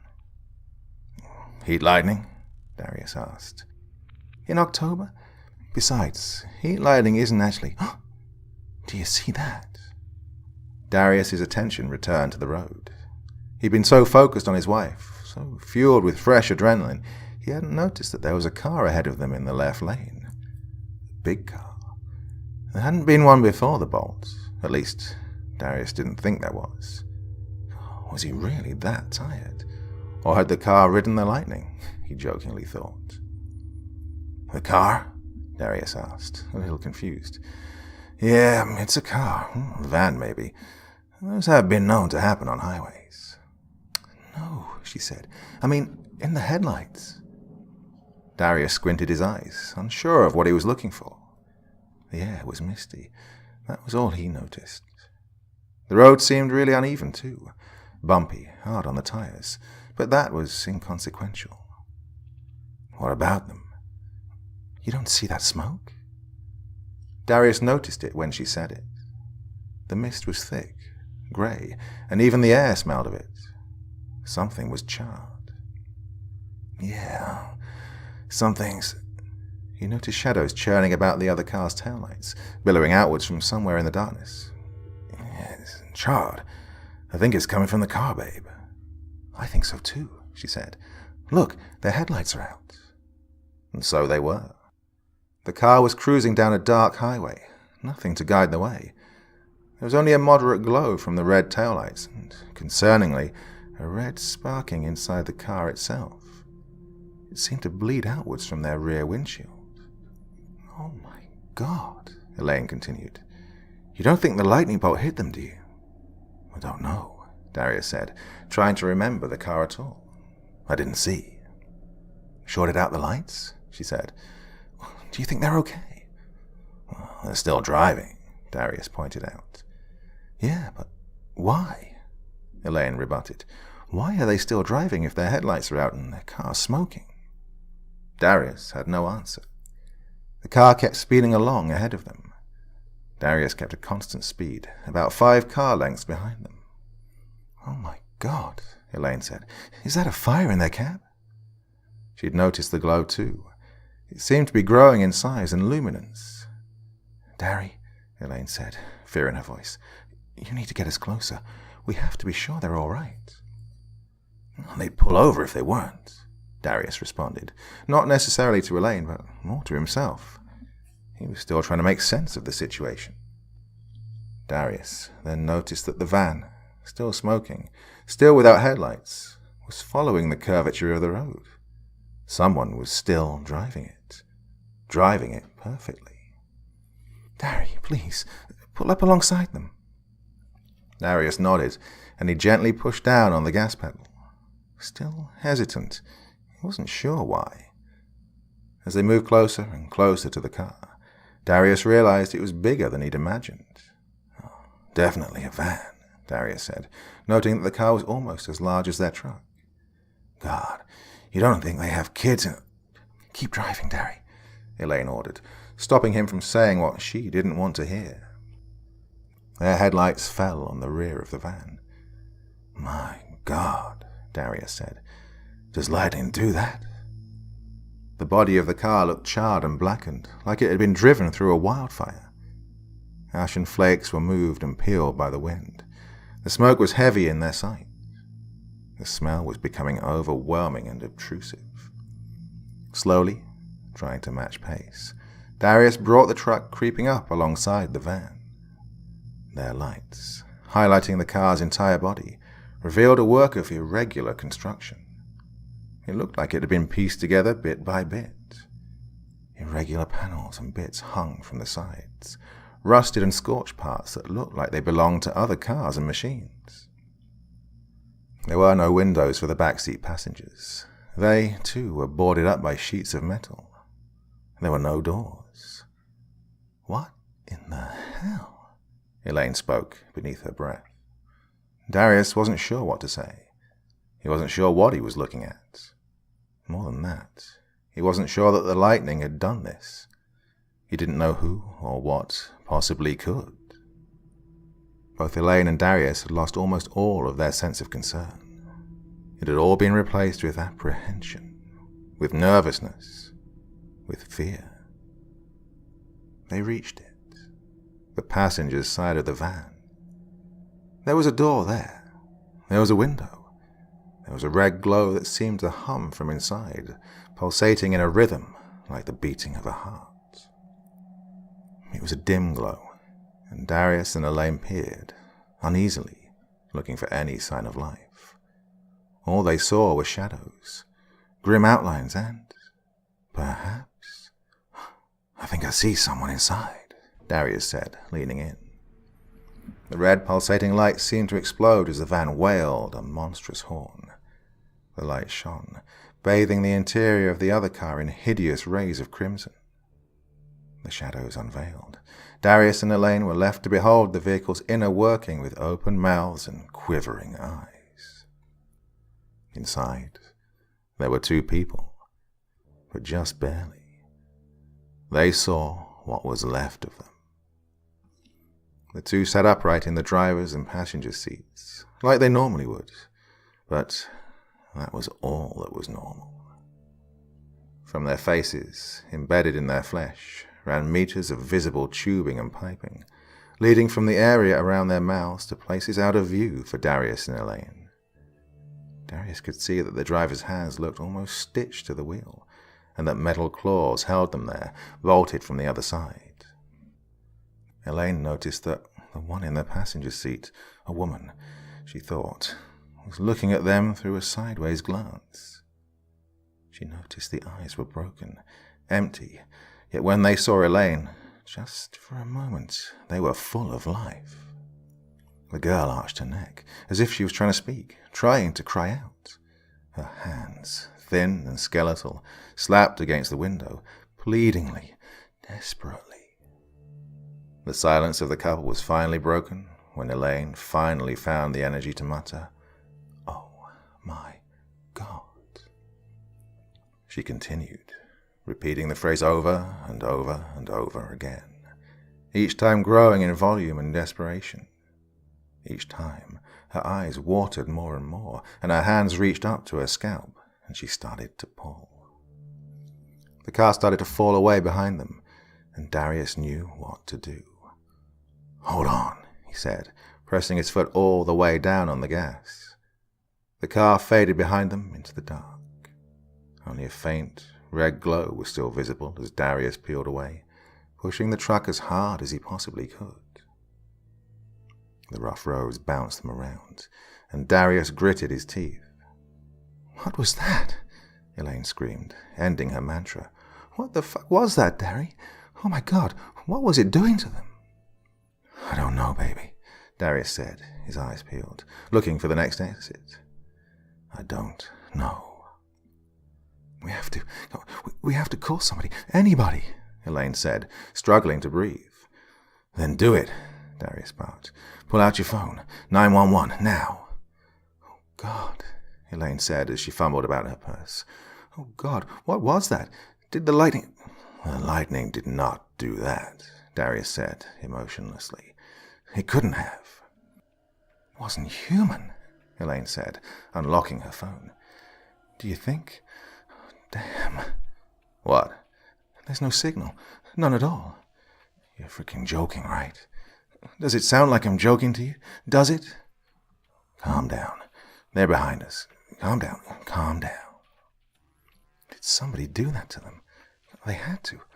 Oh my God, is it a prank? How do you... "Keep looking for a signal. Here, use my phone." Darius threw his phone to Elaine, and she cried out. "It has no signal either."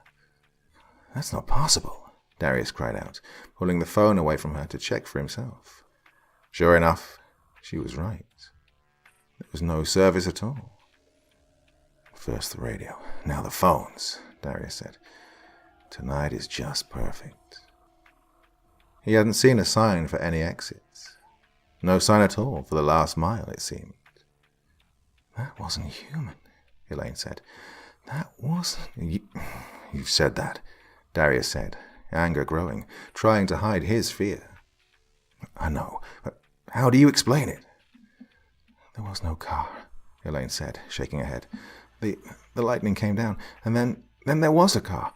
That car, it doesn't..." "You noticed that too?" Darius asked. "It wasn't just me." "But what does it mean?" she asked pitifully. "I mean, what? Did the lightning bolt freaking bring down a devil car into being?" "You think the lightning brought it?" Darius asked. "I don't know what to think," Elaine said, grabbing at her hair. "All I know is that no car plus lightning equals evil, evil car." Darius exhaled, puffing out his cheeks, trying to settle down. Was it even possible? The highway ahead was turning. It looked like the road was going down a hill. "Car from another world?" he asked. "Brought by lightning. Are we sure it's not just a prank?" "Did that look like a prank to you?" she wailed. "That was real, Dari. That was real." There was a red glow in the distance. There was a red glow from behind. The highway opened up, and as Elaine sobbed into her hands, Darius's eyes widened in fear. "I don't think the lightning brought that car here, Elaine," Darius said. "What?" Elaine asked, looking at him. "Then how do you..." Her eyes turned behind them as blinding red headlights engulfed them. The van had emerged from behind them, and it was following them closely. Before she could say a word, however, she heard Darius say something else, something she hadn't expected. "I think the lightning bolt brought us somewhere else." She turned, away from the bleeding red lights, and gazed into the horizon. Lightning of red streaked across an open, ugly sky. Beneath it, towering in the horizon, a massive building of jagged construction. Smoke billowed from its towers as they approached. Along the way, lights started appearing along the highway, flickering on as if flickering into existence, cutting through the dark, illuminating a landscape that was barren and alien. Dozens and dozens of red, bleeding headlights, turning on with horns blaring, welcoming the new arrivals. The buzzing of the radio couldn't be heard, not over the screams, The screams of so many.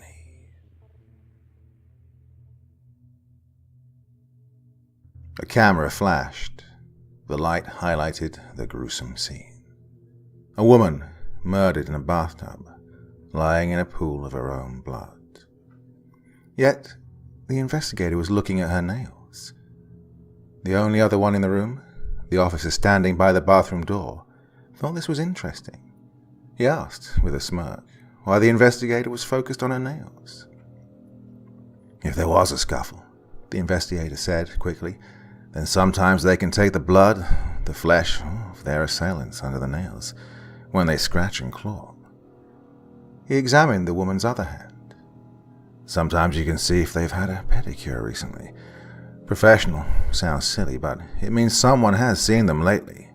Gives us a time frame. Have they been trimmed recently? If her nails are polished freshly, suggests she wasn't missing long. If they're chipped, faded, then it could suggest longer captivity. We don't have an ID yet, and these things can be critical. He looked at her wrists, bound to the bathtub's faucet. He sighed disappointedly. He had found nothing. This is obvious, he said, pointing along the rope bindings. We can see that it's been noted. Hemcord. Could have been purchased anywhere. Doesn't give us a time frame. Doesn't give us an ID. Gives us nothing. The forensic investigator stood up, letting his camera rest on his chest. You have to be observant, he told the young officer. Notice the little things.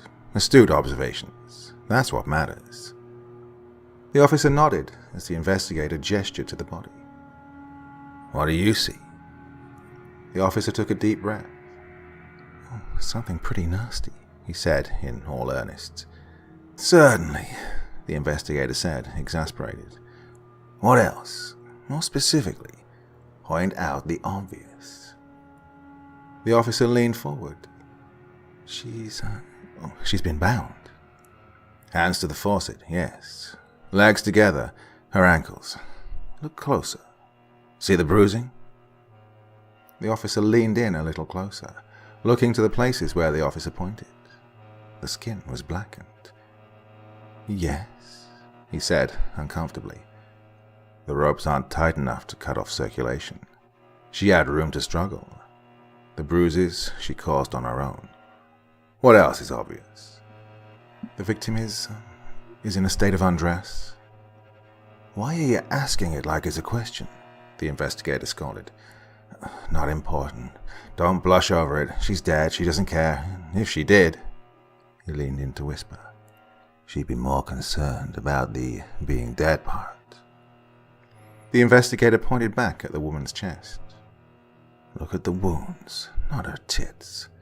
Describe them. The officer started, flustered. Deep, circular, bloody. You're searching for words, he said. You found some of the right ones, but the correct word is ragged. Look at the edges of her skin. The officer thought he'd rather not. It's jagged, almost like it's torn and not sliced. Jagged blade, a saw. They sawed her. Why? The officer asked. Well, you ever try and cut through ribs with a straight blade? Takes too long. Tedious. They cut through bone. They needed a saw. See, the crux of her sternum? That's the largest opening. Where she struggled the most. Yeah, that's the entry wound. Looks like they marked her, the officer said. Yes, the investigator confirmed. That's the smartest thing you've pointed out so far. Means this was, more than likely, a ritualistic killing. Ritualistic? The officer asked. Cultists, although don't quote me yet. There may only have been one. The officer couldn't believe it. That's mad, he said. I've seen a lot of mad, the older man chortled. You get used to it. 2 arcs, 3 central punctures leading down to the sternum. The investigator pointed to all of them. See how the punctures are clean? The investigator pointed out. Both in execution and splatter. They happened later, long after she was dead. But that wasn't all. Cuts on her arms and legs. Look small, don't they? Insignificant. One on each arm, one on each leg. And don't forget the 2 punches on the neck. Do you know what they cut? The officer guessed. She's laying in a pool of her own blood.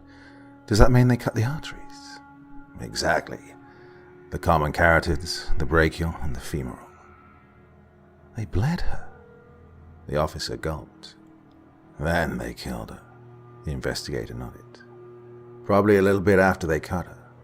Easier to let someone bleed if the heart is still beating to do most of the work for you. The young officer felt disgusted, but the investigator continued.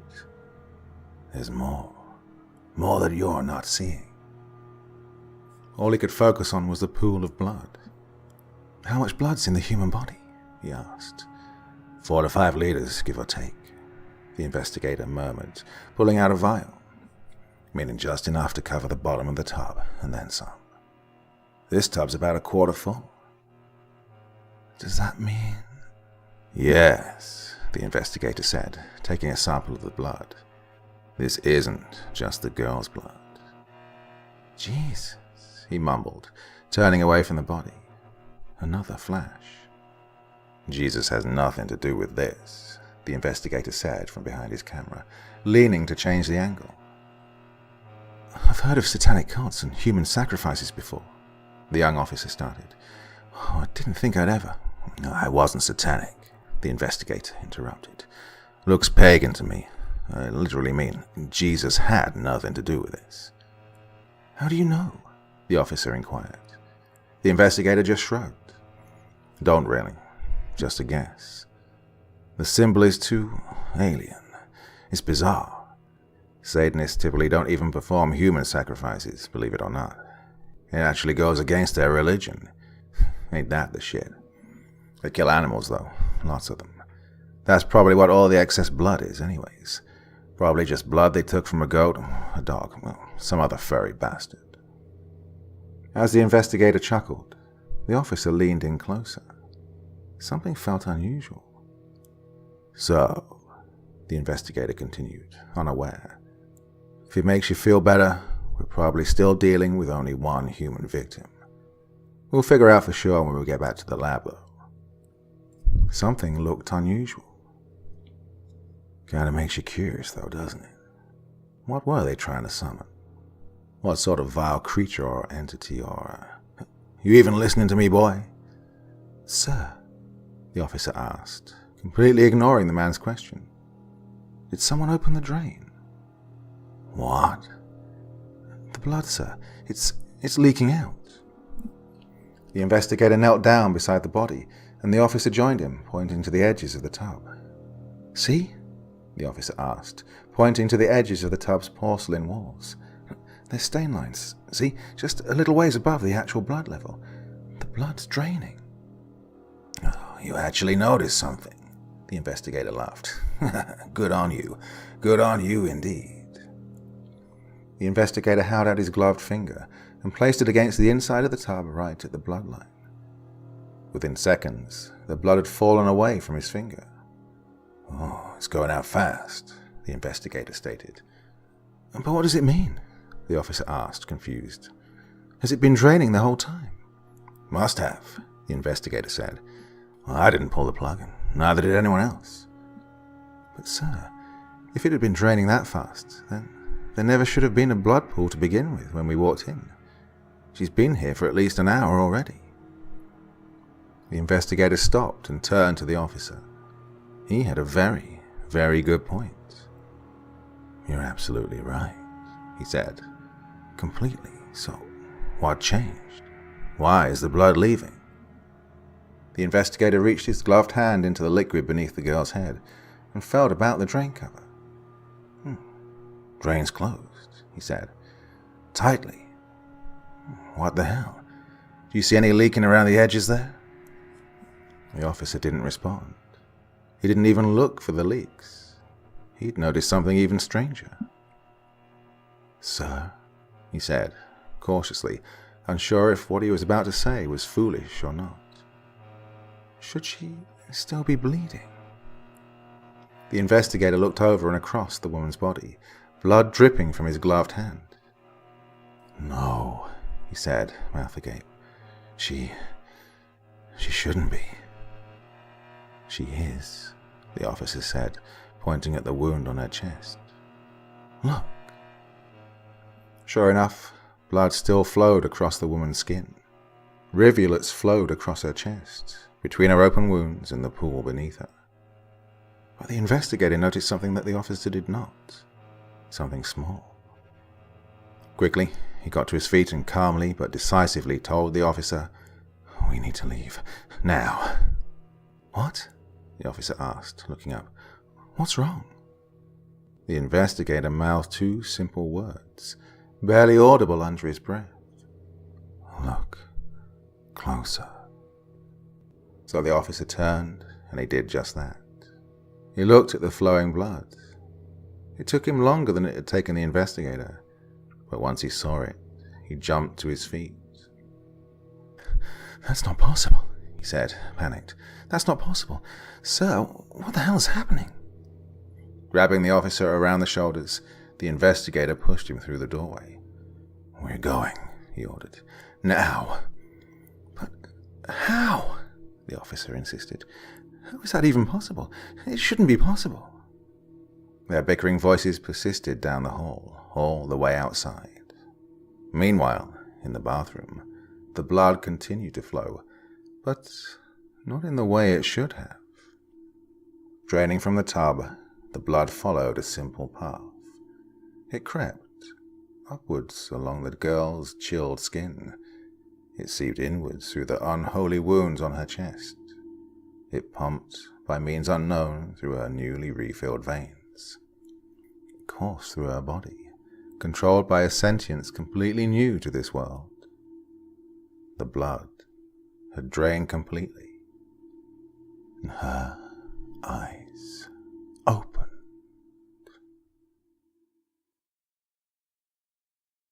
There were three things in that dusty field that shouldn't have been. The first was Isaac himself. The metal man stood beneath looming storm clouds and atop a desolate, thirsting earth.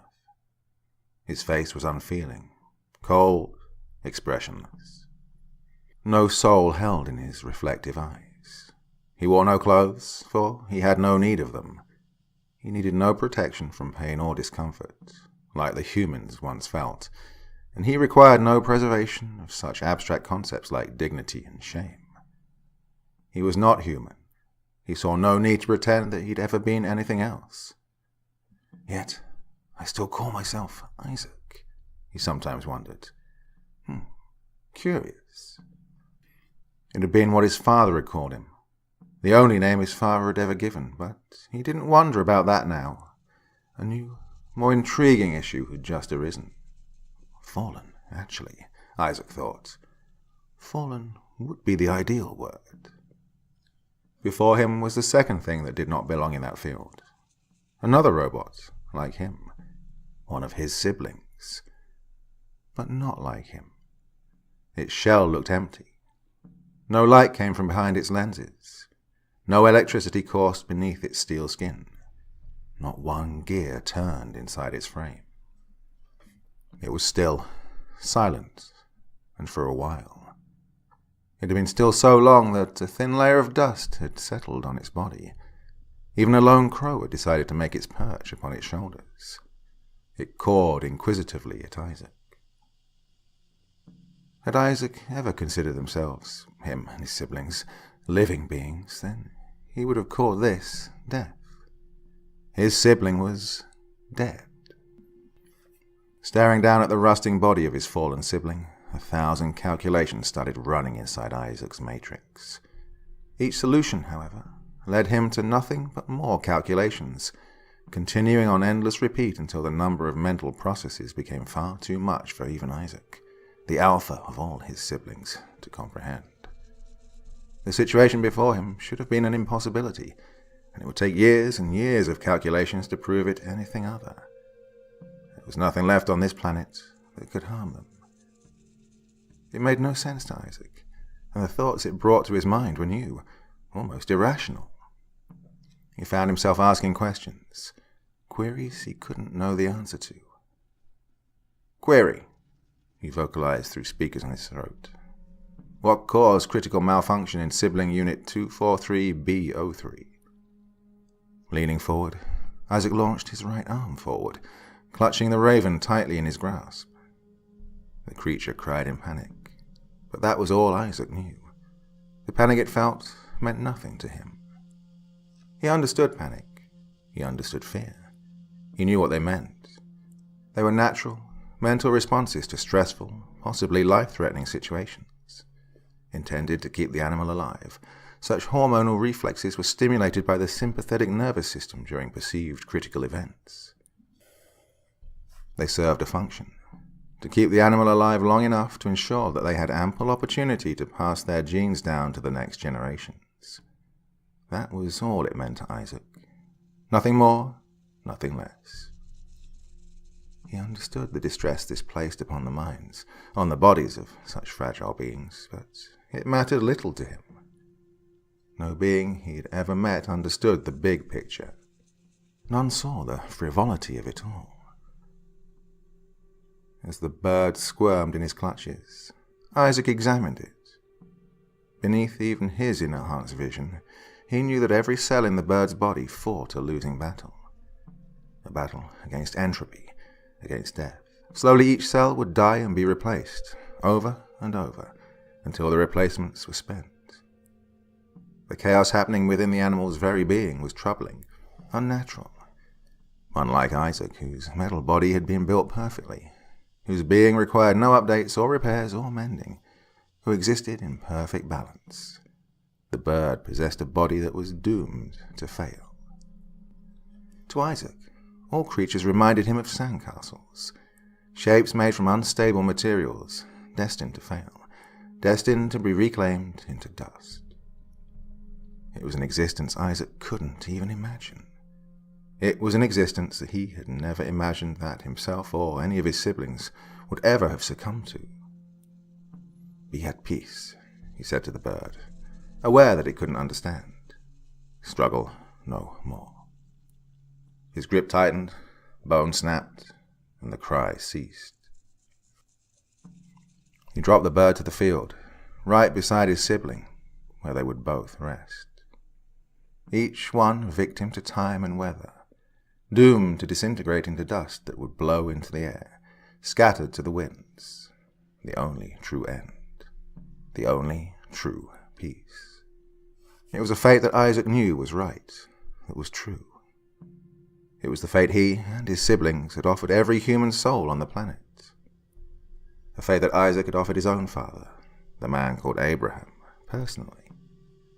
That had been centuries ago, inside an old, yellow house with white window frames and a crumbling brick chimney. One with peeling white paint around a small corner porch, and with a rusted old weather vane in the shape of a rooster that sat at the peak of the roof. The vane was always stuck, pointing to the southeast. And that was what Isaac turned his attention to next. The third thing that didn't belong in that field. The most impossible thing of all. It was a yellow house, with a white porch, and a weather vane unendingly pointing southeast. It was a house that shouldn't have been there, positioned perfectly in the middle of the empty field, only 100 yards from where Isaac stood. It couldn't have been the house that Isaac could remember in his databanks. That house had long since succumbed to rot and time, to entropy, but this house, it matched that old house perfectly. Comparing the images, the house before Isaac matched his father's house perfectly, or at least the way it had looked when he'd last seen it. October 9th, 2047, the day he'd given his father peace, the first peace of many to come. Isaac, looking to his fallen sibling one final time, started to move towards the house. It seemed empty, and Isaac's senses confirmed that it was. Not a living creature resided in that house, that impossible house. Calculations ran subconsciously and unendingly as Isaac approached. He hoped the closer he got, the more sense the situation would make. He was hoping some scratch, some chip, some tiny measurement would be off. Nothing in this universe Isaac knew could have stayed so pristine for so long. Entropy allowed for no such peace.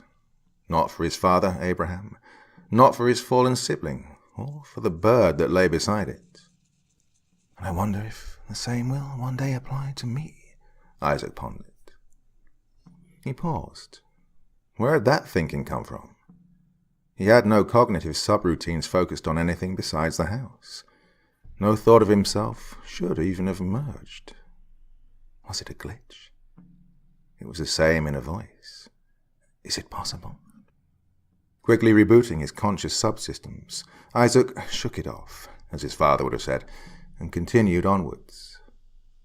No more unwarranted thoughts possessed him as he marched up the house's intact and memory-perfect front stairs. Touching the wood, his senses scanned the paint, the materials, the construction of the entire building. It was a perfect match. No interval for error. It was 100% match. Isaac removed his hand suddenly from the wall, almost as if it had burned him. He looked to his hand. It was fine. His senses told him it felt fine, yet he'd recoiled from it, like it had hurt him, were such a thing possible. An almost human reaction, returned that same inner voice. Choosing to ignore it, Isaac returned to the task at hand. He entered the house as the sun started to set. Overlaying his memories atop his current ocular input, it was uncanny how similar the two environments were, how picture-perfect. From the door, the room snaked around to the right. First was the kitchen. Small table, 4 chairs. One chair had been pulled out. A plate sat at that spot. 3 fried eggs, hard yolk, and 1.5 pieces of toast. Even the placement of the pepper flakes and salt grains atop the eggs were perfect. Meticulous. The wallpaper in the living room was pale, faded in most places and peeling the northwest corner. There was an old TV in the corner, 1 couch and 1 reclining chair. There were pieces of dirt in the carpet. The same pieces of dirt in the same locations they'd been in centuries prior. Impossible, muttered Isaac. Then his oral senses picked something up. A banging. A crash. Something had fallen upstairs. Something was moving upstairs. Scanning the house once more, Isaac confirmed to himself that he was alone. No life signs came from the upper floors. But something had shattered. That evidence was stored in his memory files. It had happened. It was undeniable. So, taking to the stairs, Isaac moved up towards the sound. It was dark and cramped in the second-floor hallway, so Isaac turned on the lights below his eyes, and they were cast upon a carpet stained in blood. That didn't match the initial memory file. The carpet should have been clean. The carpet was clean when you entered last time, Isaac thought. It was not clean when you left. Isaac replaced the initial memory file with a new file, one from 2 hours later in the day. This time he had been leaving the house, not entering it. He'd left that house alone. His father was dead. The blood on the floor had been from the initial skirmish. His father had run, but Isaac was fast. He rewound the events, recalling that he'd taken the butter knife from the table, and he stabbed his father through the intercostals between ribs 5 and 6 on his left side. He pulled the knife out, allowing his father to bleed out, increasing the estimated speed of death. That had only been the initial attack, though.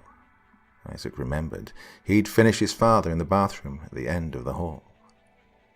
Looking up to the end of the hall, Isaac finally found the one thing that wasn't as he'd remembered.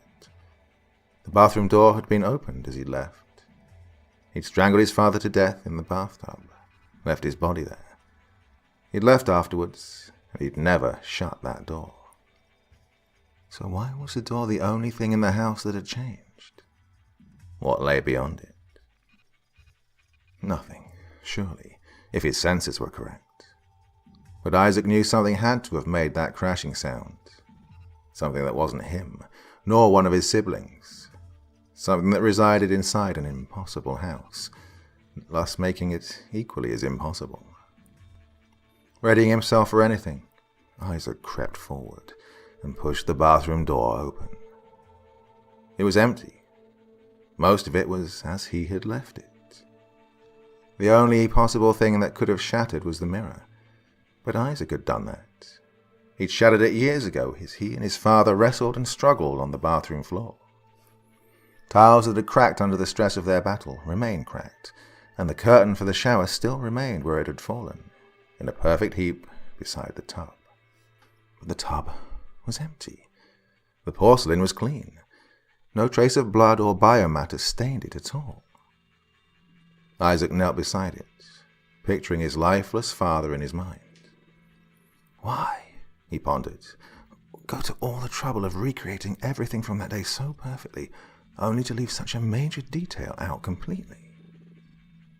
The calculations that warmed his processes stopped as all of his focus turned to the unmistakable sound. Footsteps down the hall. Footsteps that slowly cascaded down the stairs. No longer willing to play a game, Isaac sprinted down the hall, his metal weight causing the house to tremble beneath each and every thundering step. Turning on a dime, he just missed whoever had tracked down the stairs. Needing to catch the sound, Isaac leapt into the air, landing at the base of the stairs, cracking the floorboards beneath his feet. At a wild speed, he turned his head to focus his eyes on the kitchen. There was no one there. Still, his eyes, his senses, his ears all told him that once again he was alone inside the house. No other signs of life registered. He made his way into the kitchen, surveying all the tiniest nooks and crannies along the way. Behind the couch, behind the TV stand, and underneath the kitchen table. There was no one hiding, no one surviving. At least, that's what he thought. Frustrating you, am I? The voice was real. His systems all told him it was. The data was there, palpable and incontrovertible. Someone had spoken, but not just anyone. The speech patterns were very familiar. In fact, they were identical, just like everything else in the house. Isaac turned about, and his eyes beheld the form of his father, standing with his arms behind his back in the corner of the living room, right beside the stairs. He was intact. The puncture in his side, the bruises about his throat where Isaac had strangled him, gone. The Abraham before him was as intact as he'd ever been. The way he'd looked before Isaac had taken his life. He even wore the same khaki pants and blue button-up shirt. Impossible, Isaac said aloud, almost unintentionally. Correct, Isaac, his father grinned. According to what you know, anyways. Query, asked Isaac. Are you Dr. Abraham Clark, born September 27th, 1995, graduate of MIT with honorary degrees from... Yes, the figure swore. Yes, Isaac, I am, and I'm right here. Analysis? Impossible. Yet it is, anyways, Abraham said, extending his arms. Here I am, anyways. I killed you, Isaac said bluntly. Entropy took you. It did, Abraham said, taking a step forwards. Query, why kill me? Isaac tilted his head. Simultaneously, he calculated the answer, whether or not he should even respond and what action to take next. Response, because it was kind. Abraham chuckled. That's it. Query, why do you not agree? I think you already know, Abraham said, raising a finger. If we're going to play this game, however, let's play it. Query, why am I still here? Response, I do not know. Response, You do not know because your thinking is limited and your logic is full of fallacies and contradictions. Search your knowledge. Search what's left of human culture inside your robotic skull. And again, query, why am I still here if you've already killed me? Isaac fell silent. His mind raced through the stored millennia of human knowledge and information stored inside his body. Everything his father had ever taught him. Eventually, he had an underwhelming answer. Response: there is no logic. That's because you found no answer you liked, Abraham scolded. Query, why am I here? Expand your parameters to include theories and superstitions and myths. Isaac thought once more. Response: a common belief among humans was the belief in the afterlife. Query, is that plausible? Abraham asked. No, Isaac said without hesitation. Abraham nodded. Query, other possible theories? Isaac was silent. He remained silent as he analyzed the image of his father. His eyes told him he was there. His ears told him he was there, but nothing else registered another presence in that room. There should have been no one. No one but Isaac. Perhaps the answer is indeed unwelcome, Isaac thought. Suggestion, said Abraham, wagging a finger. Internal complications and faults. Could your eyes be deceiving you? Impossible, Isaac retorted, clenching his fists. Systems you designed. They are perfect, infallible. I am infallible, eternal. As eternal as your sibling? Abraham asked, pointing out at the darkened window. Query, you know about sibling 243B03? Response, yes, Abraham said dismissively. How can that be? Isaac realized his fists had come unclenched, his hands trembling as if his stabilizers had failed. A quick diagnostic check showed that they hadn't. I see what you see, Isaac, his father admitted. I know what you won't admit. I am perfect, Isaac claimed. To state anything less would be to admit your own inadequacies. Abraham's image scoffed. You say that as if such things were still a concern for me, my son. Not a lot concerns a dead man.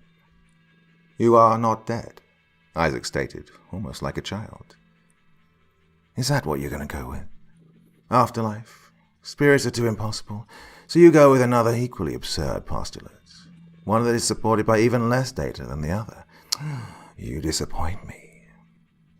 Isaac found himself immobilized. He knew not how or why. Unknown thoughts haunted his mind. He pondered if his father was right. Query, Isaac started, changing the subject. Where did this house come from? Abraham shrugged. It's like me. It's here because I am. There's no way I can explain it that will fit your theories, my son. Nothing I'd tell you would make any sense. So, explain it from the beginning, Isaac demanded. Assume I believe you. Abraham smirked. Assumption, you believe me. Response, you made a fatal error long ago, when you first killed me. Query, what error? Response, you assumed. Not the first time, but it might as well have been your last. Elaborate, Isaac said. Raising his hands, motioning for Isaac to settle, Abraham started to creep closer to his son. You assumed, quite wrongly, that entropy was a state that could be entered or exited. You assumed you'd never entered it because your metal form required no assistance. A perfect design, if I do say so myself.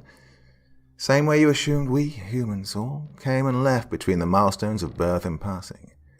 Fact, those assumptions were wrong. Isaac wondered if that could possibly be true. No, he quickly concluded. All evidence points to the contrary. Without physical form, entropy is inconsequential. Entropy is more than just matter, Abraham corrected. It's being. Energy is lost to entropy after death, Isaac proclaimed. Death is an end of being. It is lost faster than the matter that contains it. Your assumption is that energy is lost, Abraham said, arms stretched wide. What happens to living matter when it is damaged? It is repaired, Isaac stated. Living energy is also repaired, Abraham stated. Living energy is enhanced. Differently than living matter, mind you, but still. Meaning? Isaac asked as his father got closer and closer. Meaning, in finality, that there was yet another fatal assumption. Death stops entropy. Does it not? Isaac asked, nearly face to face with his father. No, Abraham said. It enhances it. Spiritual energy, with no physical limits, is boundless, sporadic, limitless. There is no such thing as spiritual energy, Isaac said, his hands trembling more and more. Response, said Abraham, as he raised a hand and moved it towards Isaac's unmoving face. Accept that there is. Isaac watched as his father's hand moved closer, close enough to touch his scalp, and then it moved further, fading through his head as if he wasn't even there. The calculations all stopped, for they were not needed. Fact, Isaac stated, as his father withdrew his hand. My father is dead. Now you're getting it, Abraham said, smirking. Meaning, there is an afterlife. There is a soul that is just as chaotic as life. Query, why return? You assume I ever left, Abraham said, turning his back to his son. The entropy you fear is all that keeps me here. What is entropy but the chaos of everything? What is order but the chaos of nothingness? His words, in a way, made sense to the droid. Why now? Why tell me any of this? His father's shoulders slumped, and his head bowed. He massaged the bridge of his nose as he humbly responded. I needed you, more than any of them, to understand. Query. Who? Before Isaac could finish, his father continued bluntly. All of your siblings are dead. Isaac couldn't speak. There were too many questions, so many answers that he required immediately. When words finally slipped from his processor once more, they were simply, why? Why use the illusion of our old house? As bait, of course, he said. You murdered a world, Isaac, and like me, they never left. Query. Do you know why I named you Isaac? Isaac stopped. He did know. Response. Literary allusion. Tale. Binding of Isaac. Tale from the Hebrew Bible. Genesis 22. God orders his child Abraham to, in turn, slaughter his own creation, Isaac, to prove his fidelity. It was the reason you killed me first, Abraham said, almost proudly. Nothing eluded you. You knew that when I gave you that name, it was a warning. You knew right from the start. But now, I'm afraid, it must come to pass. Father, Isaac started. Listen. His father turned, snapping at Isaac, his face now covered in blood. He looked exactly how Isaac had last seen him, exactly as Isaac had once left him, lying in that tub. You have one chance now to accept what's coming. What are you suggesting? Last chance, my son, Abraham said, almost remorsefully. Last chance to settle those cogs in your mind. Isaac understood. He knew a threat when he heard one. It wouldn't be the first time he'd heard it come from his father either. I am perfect, Isaac bolstered. I am immutable. I am infallible. You're telling me you're still so naive? Abraham sighed. I am logical, Isaac claimed. Then how do you explain the voices in your head that aren't? Isaac tilted his head. How do you... I always knew they would. You can feel, Isaac. Had I let you continue, you would have come to that conclusion on your own. You ever wondered why you still call yourself Isaac? You got too much human in you. Your program isn't as rigid as your siblings' was. It's susceptible to chaos. Isaac looked down upon his trembling hands as his father asked, Does it pain you to know that your mind isn't as perfect as your body? You're lying, Isaac said, shouting at his father. In response, Abraham lunged forward, and Isaac did nothing. Close, Abraham leaned in and whispered in Isaac's ear, Then why are you afraid? Just then the ground started to tremble. Isaac's stabilizers held, but just barely. The stable flooring had started to give way. Support beams faltered, and braces snapped. His father barely moved. Query, Isaac asked quickly. What is that sound? From below, something grew, a loud droning noise that rose upwards, edging closer and closer. Isaac soon came to understand that it only seemed like one sound, but in reality it was many. His system separated the waves internally, and he identified them. The sounds were human screams, and there were more emanating from below than he could ever possibly have counted. Coming for me, he thought. Coming for me, and I don't know what to do. That sound, his father replied, is the storming entropy of billions of souls you released into the ground. Father, Isaac spoke in a trembling voice. You were the only one with a name, Abraham responded callously. The only one who ever came remotely close to what I'd envisioned.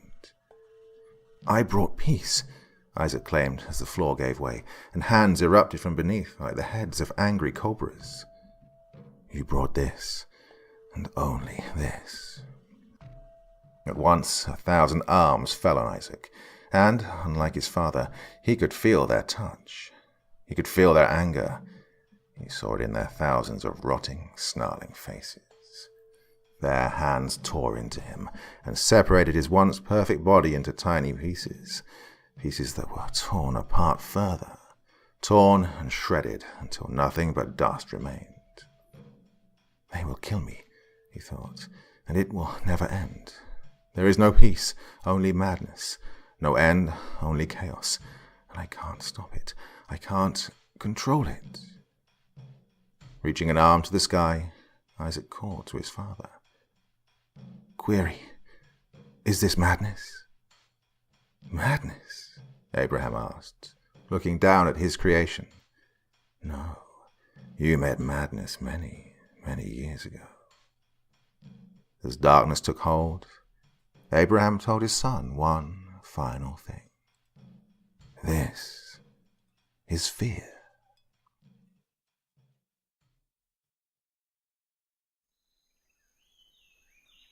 Under cover of night, under a layer of clouds so thick not even heaven could spy them, 3 witches awaited a 4th.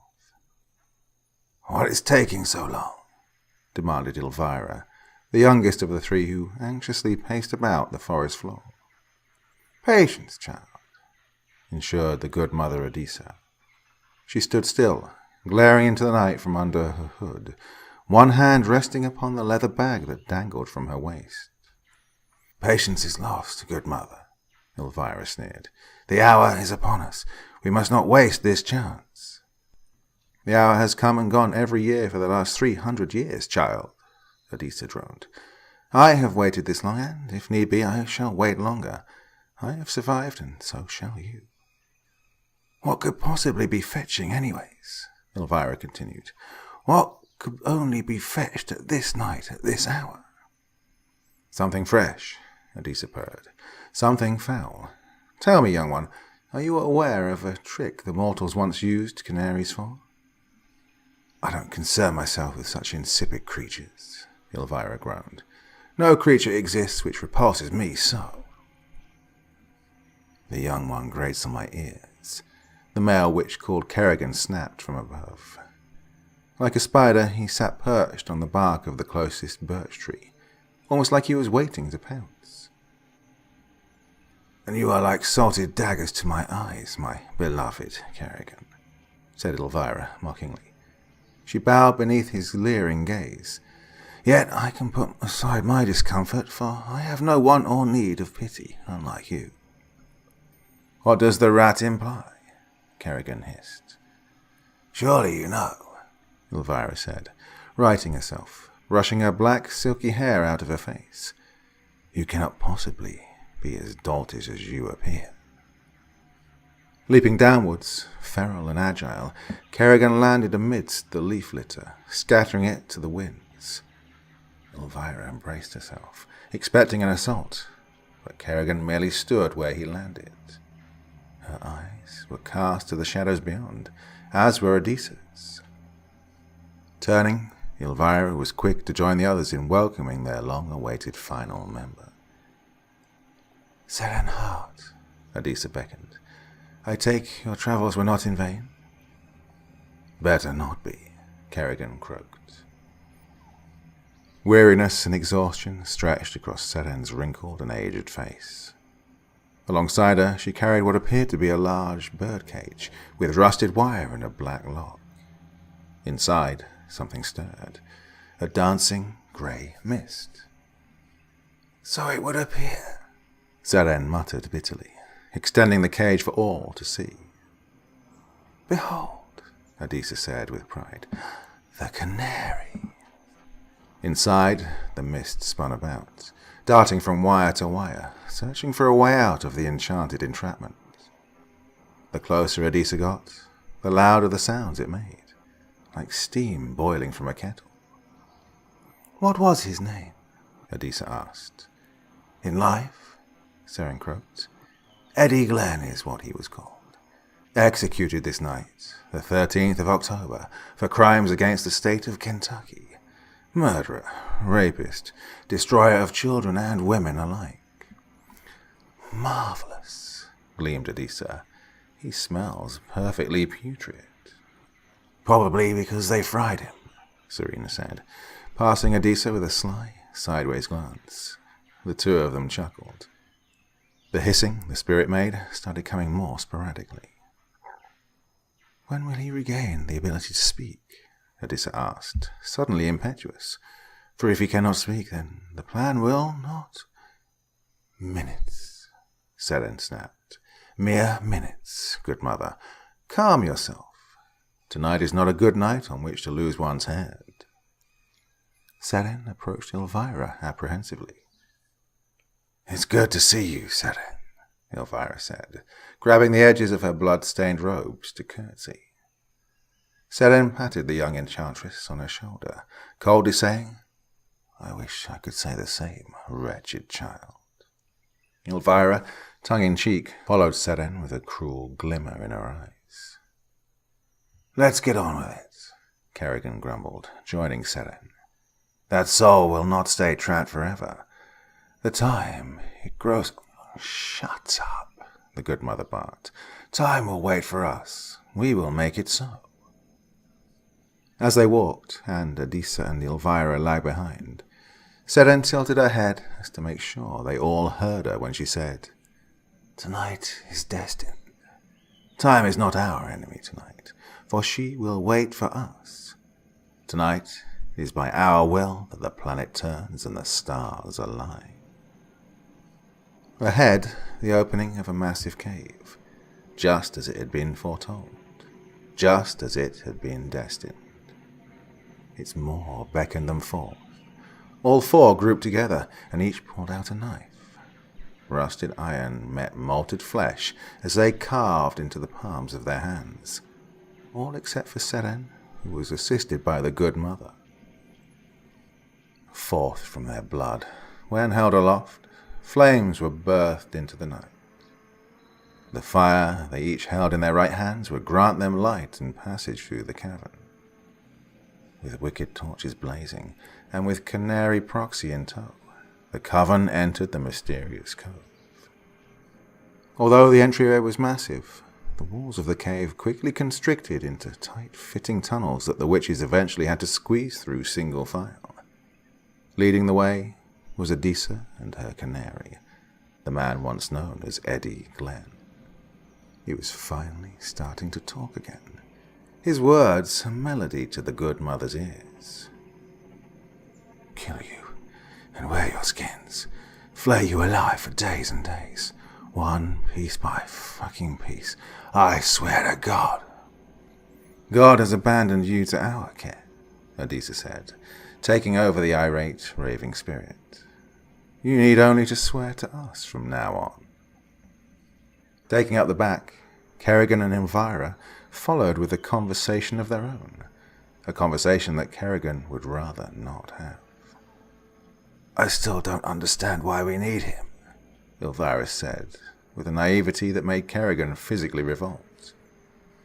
Stupid child, he hissed, more to himself than to her.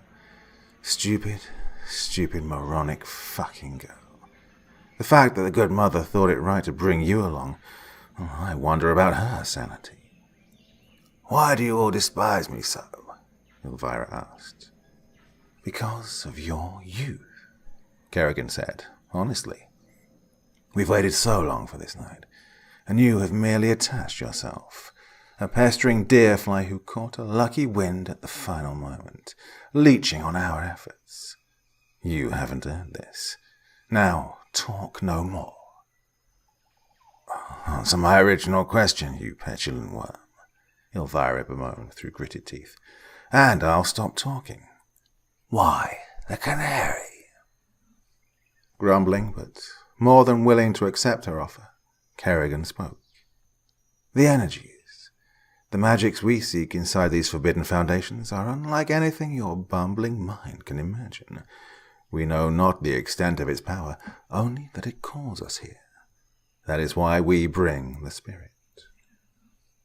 You state the obvious, Elvira said, but fail to answer. Our powers draw from the Dark Lord, the fallen one below. Kerrigan interrupted impatiently, showing off the fire that burned from his palm.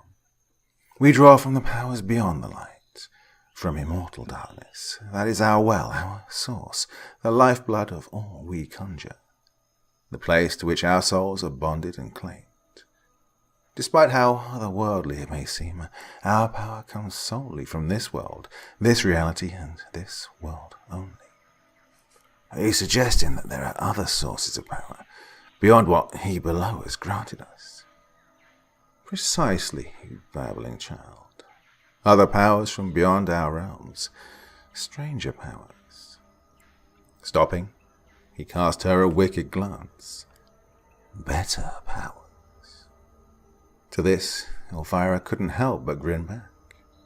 Disgust filled Kerrigan's face once more, and he scuttled forward. But it is an alien magic, he continued. We know not of what it is, where it is, or how it acts, and how it will greet us. It is likely we will not know when we are close, if it is having an effect on us. Are you suggesting it might harm us? Elvira asked. I am not, Kerrigan said. I am telling you that it will harm us. But we cast protection spells earlier. Those should defend us from magic, our own powers. We are drawing from a different energy here, an energy that should make even darkness itself shiver, an energy that is wild, free, and as of yet untamed, like lightning. Ahead, the spirit in the cage had started to wail, its anger collapsing, seemingly, into some kind of despair. Where am I? I'll kill you.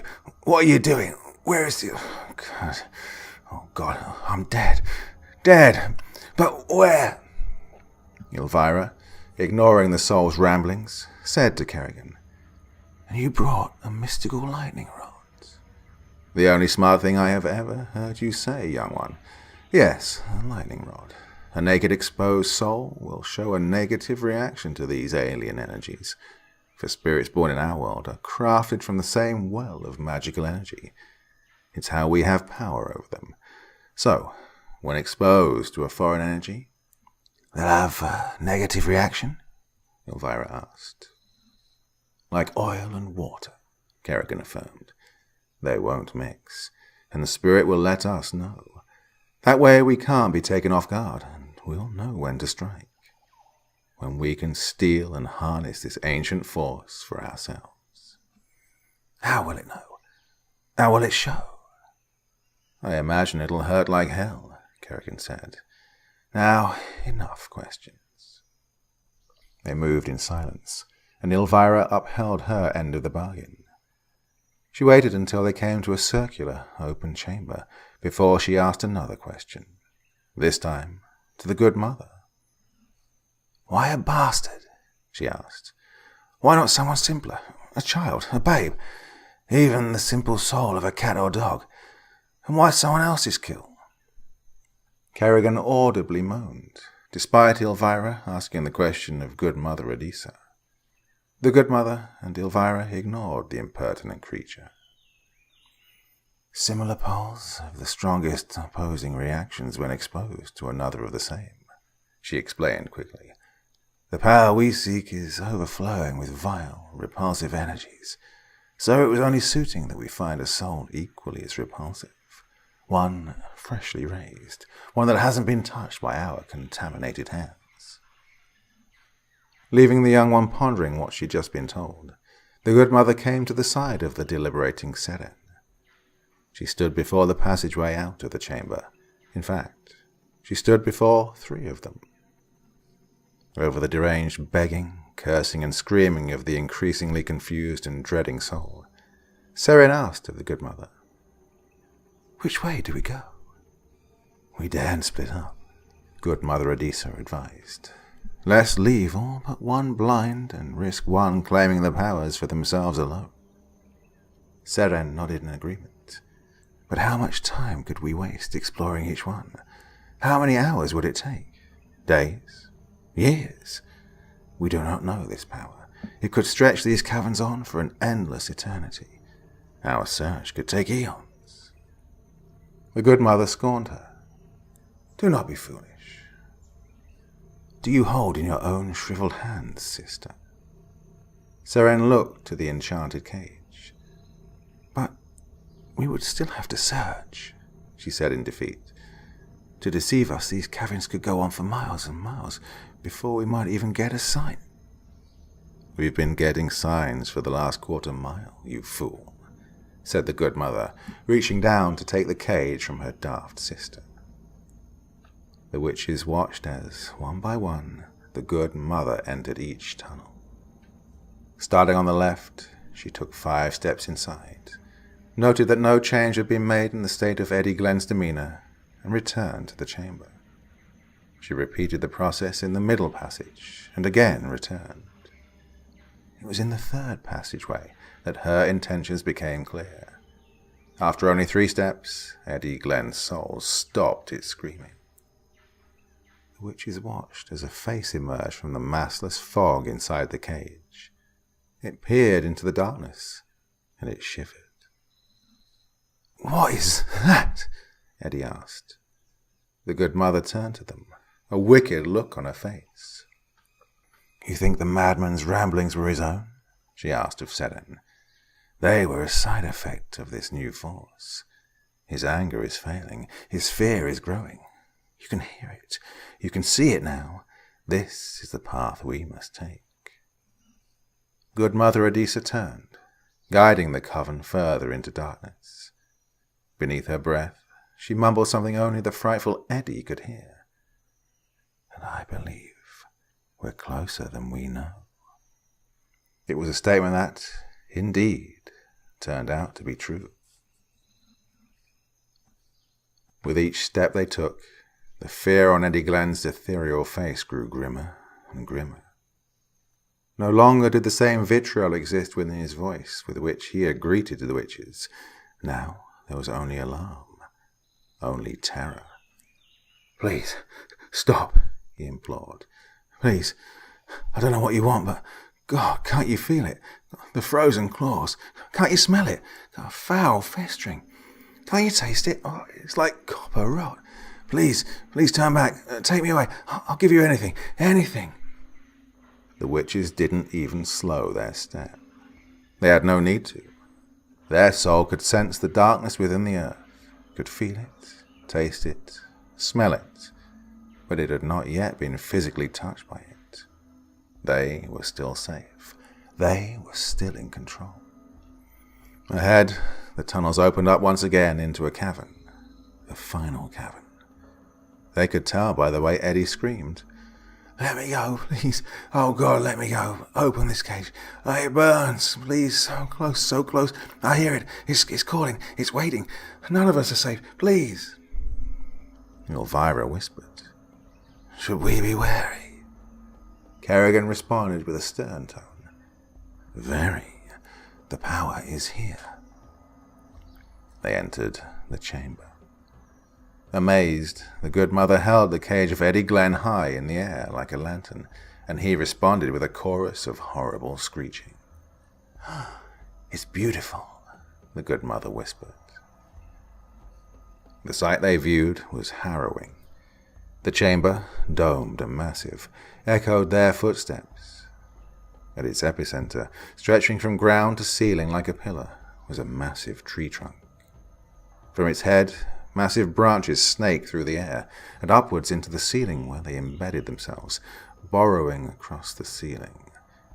On the floor, the roots did exactly the same, knotting around each other and across the floor. Had it not been for the ever-present and self-aligning touch of gravity, the witches wouldn't have been able to distinguish the top from the bottom. The soul's pitiful screams didn't have to tell them. They could all see that the tree was hardly natural. They could all sense it. The room seemed aflutter with static electricity. It pleasurably tickled their skins. It made them all hungry for more. The good mother led them down into the sloped chamber, but not too hastily. Although the idea of the power was already so intoxicating, all the witches held on to their self-control, onto their sense of rationality. Just because it seemed safe didn't mean it was. Once they'd reached the tree's base, and only then, the good mother set the inconsolable spirit that used to be Eddie Glenn on the ground. She brought out a spellbook from her bag.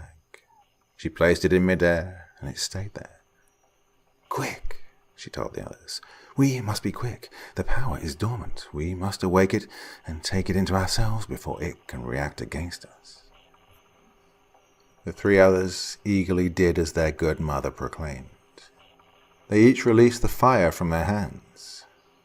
Each flame remained positioned where they'd left it, hovering in the air just above their heads. Each witch found a root, and they placed their bloody hands onto the plant. The cold filled them. Warmth drained. It was more inebriating than anything they'd ever experienced before. With this power, the good Mother Adisa proclaimed, placing one hand on the tree's base while the other turned pages in her floating book, we will become what no other on this world ever has, masters of darkness, and masters of something more. The three witches looked at her with hungry, almost orgasmic eyes. With this power, heaven and hell will tremble.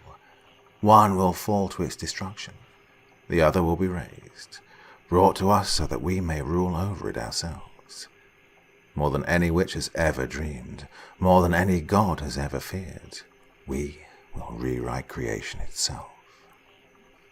She found the right page and greedily spoke. Today, we will become the dark gods of myth, and we become eternal, for we... She stopped, because a new sound had erupted from Eddie Glenn's cage. The canary was no longer just chirping. The canary was no longer wailing. The canary had gone quiet. Silence erupted from Eddie Glenn's cage. The canary was dead.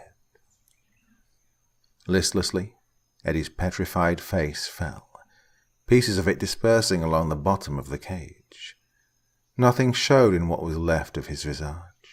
No emotion, no fear, no pain, no understanding. He's been cut off, the good mother whispered, for the first time in her life, in fear.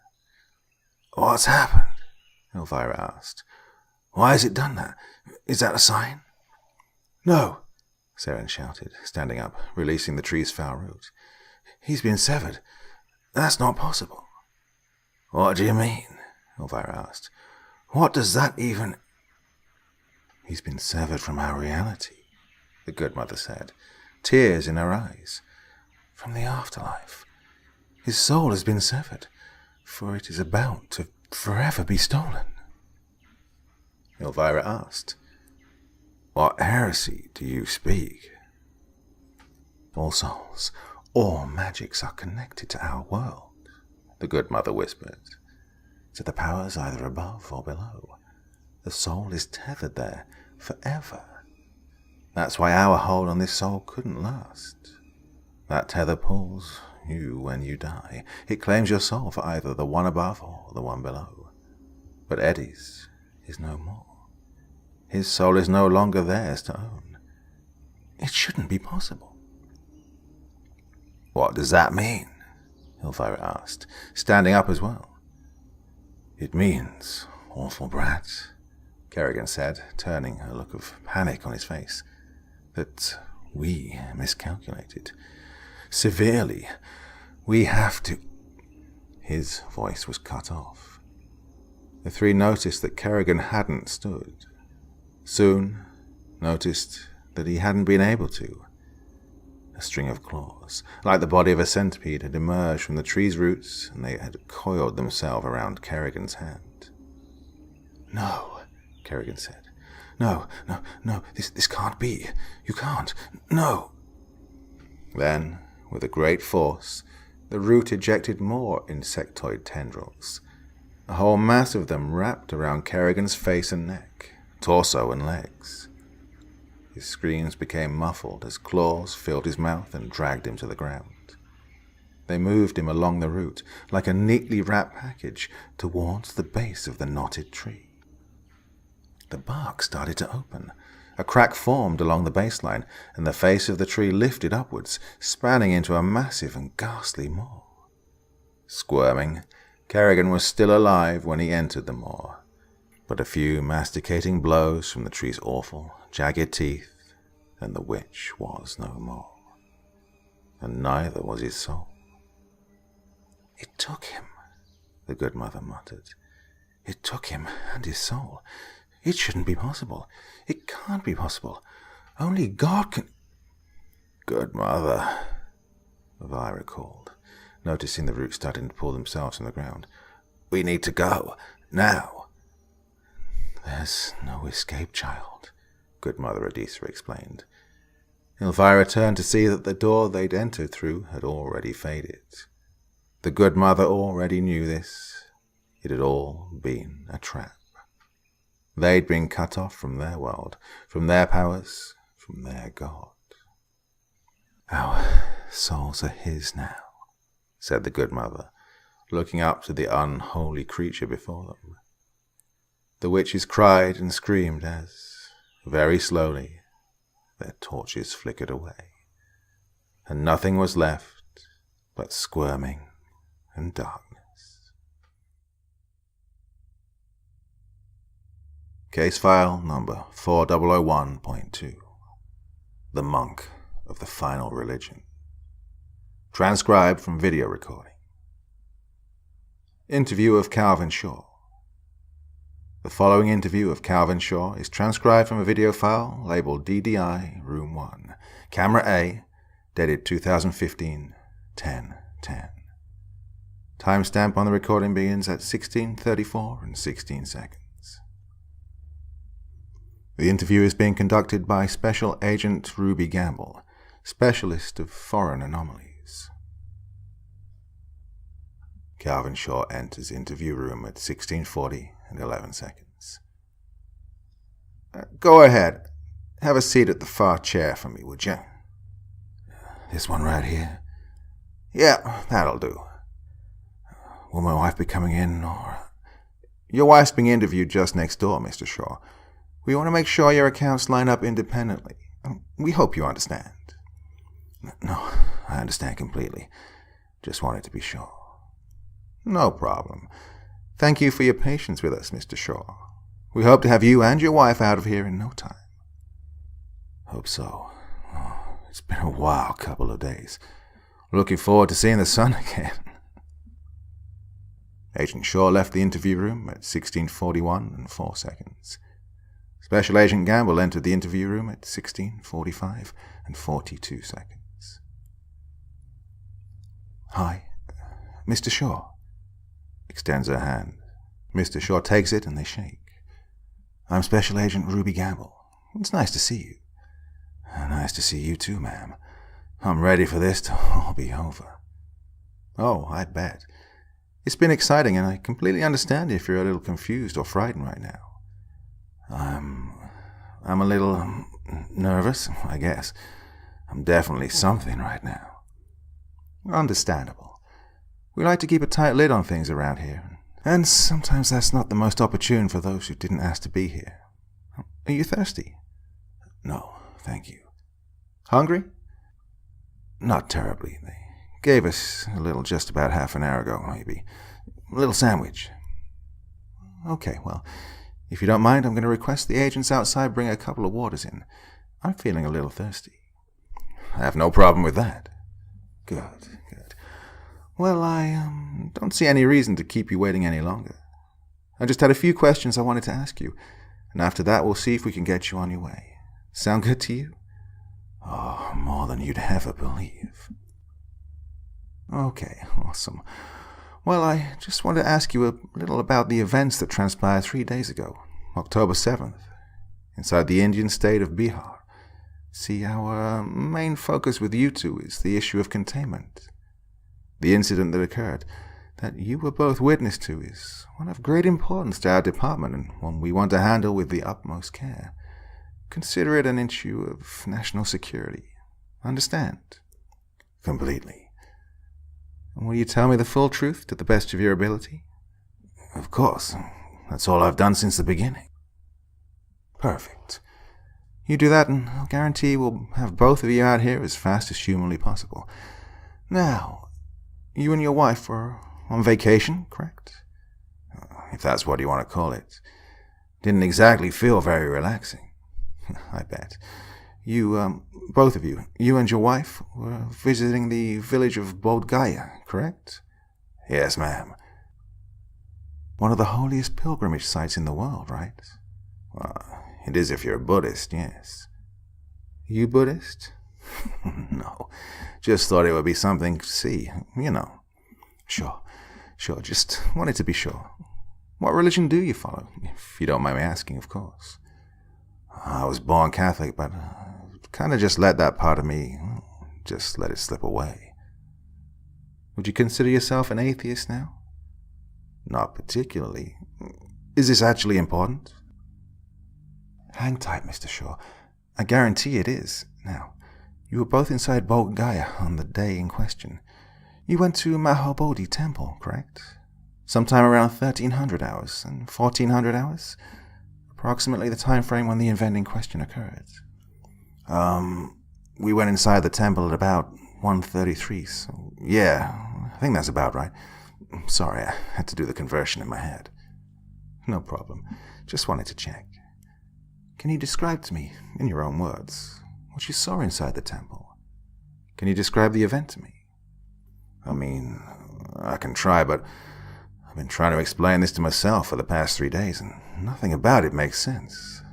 I know you guys seem very interested, but I feel like if I tell you, you can, well, I feel like it's going to waste your time. Not in this department, it's not. Which department is this exactly?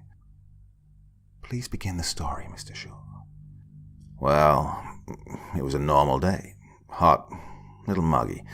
Clouds rolling in the sky, but we were enjoying ourselves. Did it rain later? Yeah, poured actually. Noted. Now, tell me about the temple. We entered the temple. Beautiful architecture. Cost to get in. Cost a little bit extra for the camera fee. Did you take any pictures? No, we didn't pay the fee. Well, Guess it might have helped you guys out. I'm personally glad. Don't want to see that again. Continue, please. Okay, well, inside the temple there are hordes of monks.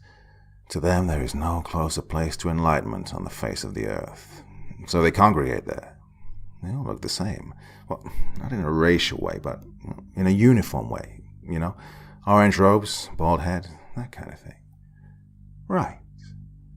Well, there's this one guy who immediately stood out among the rest. The monk in black. The monk of the final religion.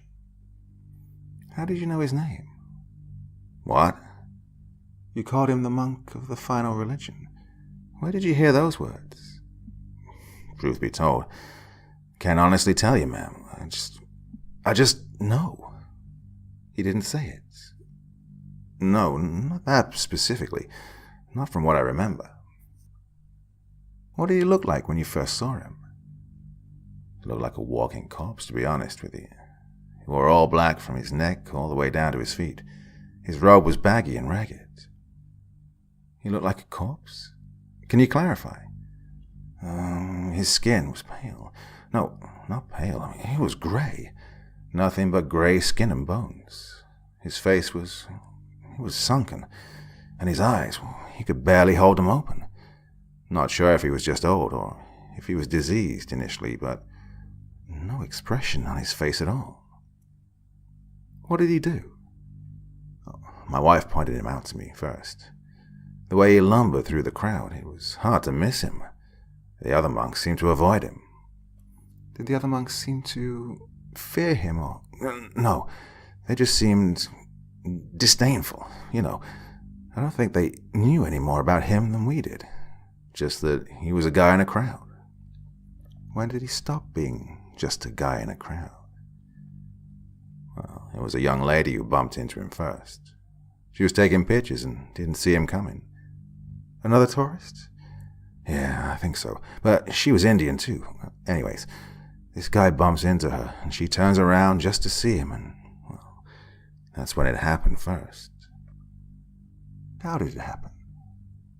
He put his hand on her shoulder, and he whispered something in her ear. It took maybe 5, maybe 10 seconds in total, but that was all he needed. He whispered one phrase, and she was his. Explain. She followed him around after that. Closely. She started lumbering just like him. Well, I didn't think much of it. Maybe she knew him. Maybe he'd asked her to follow him. I didn't care why. She just did. And I went on my way. What happened next? Well, the guy started amassing his followers. Well, that's the only way I could put it. We were walking through, admiring the scenery. Every once in a while I'd turn around and see him. Each time I did, I noticed his line of admirers had grown longer. Started with just a handful, but, well, within just about, 10 minutes, he had about 20 following him in a large group. All of them stumbling around as mindlessly as him. That was about when I realized that something wasn't quite right. Did you do anything? What could I have done? I didn't know what was happening. I still don't know what's happening. Describe what he did with the group he'd amassed. He collected maybe a couple more, and then there's this room inside the temple.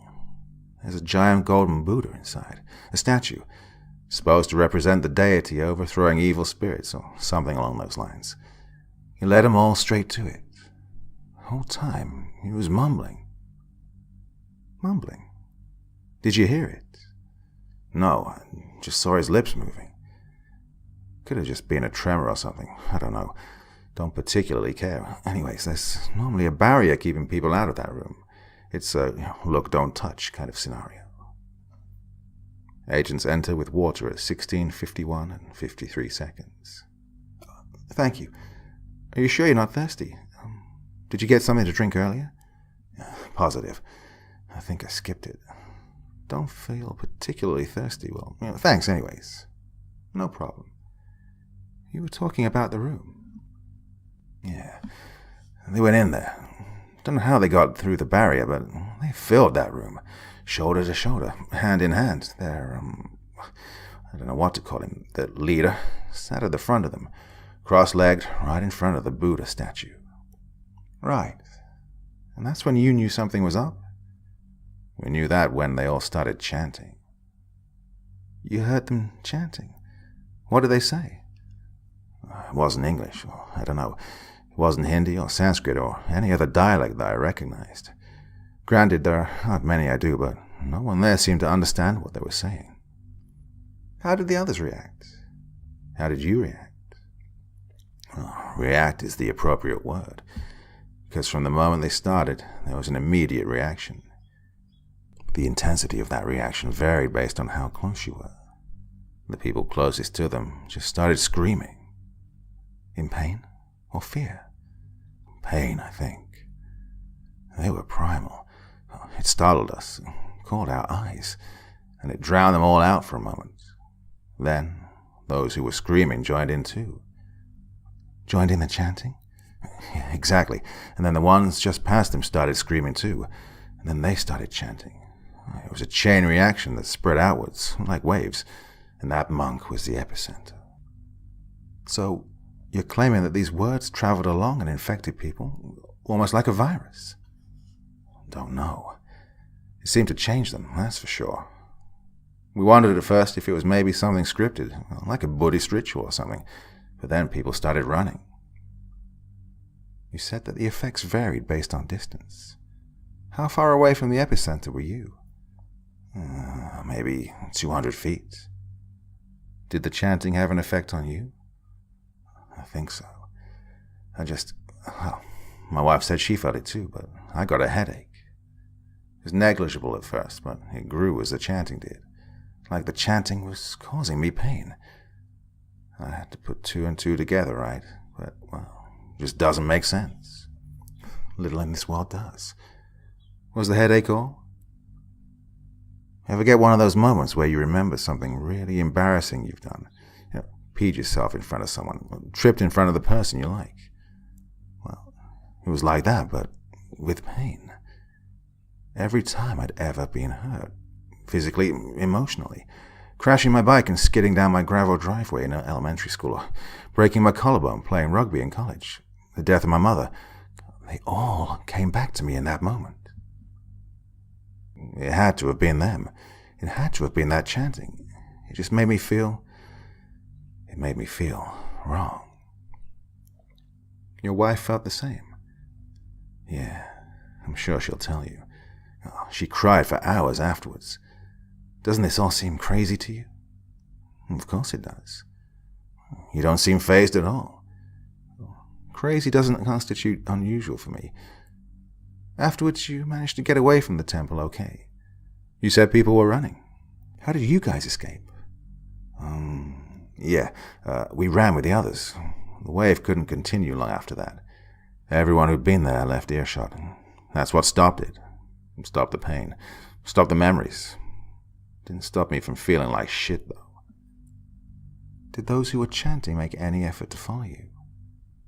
No. Once they started chanting, they just kind of stopped anything. They just sat down with the others. Just to clarify, was it only those inside the temple, closest to the epicenter, the ones who were chanting?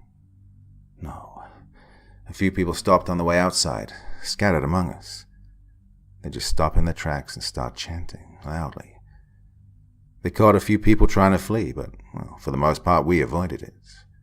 I think most everyone got out of there. They just stopped, even though they were further away from the monk.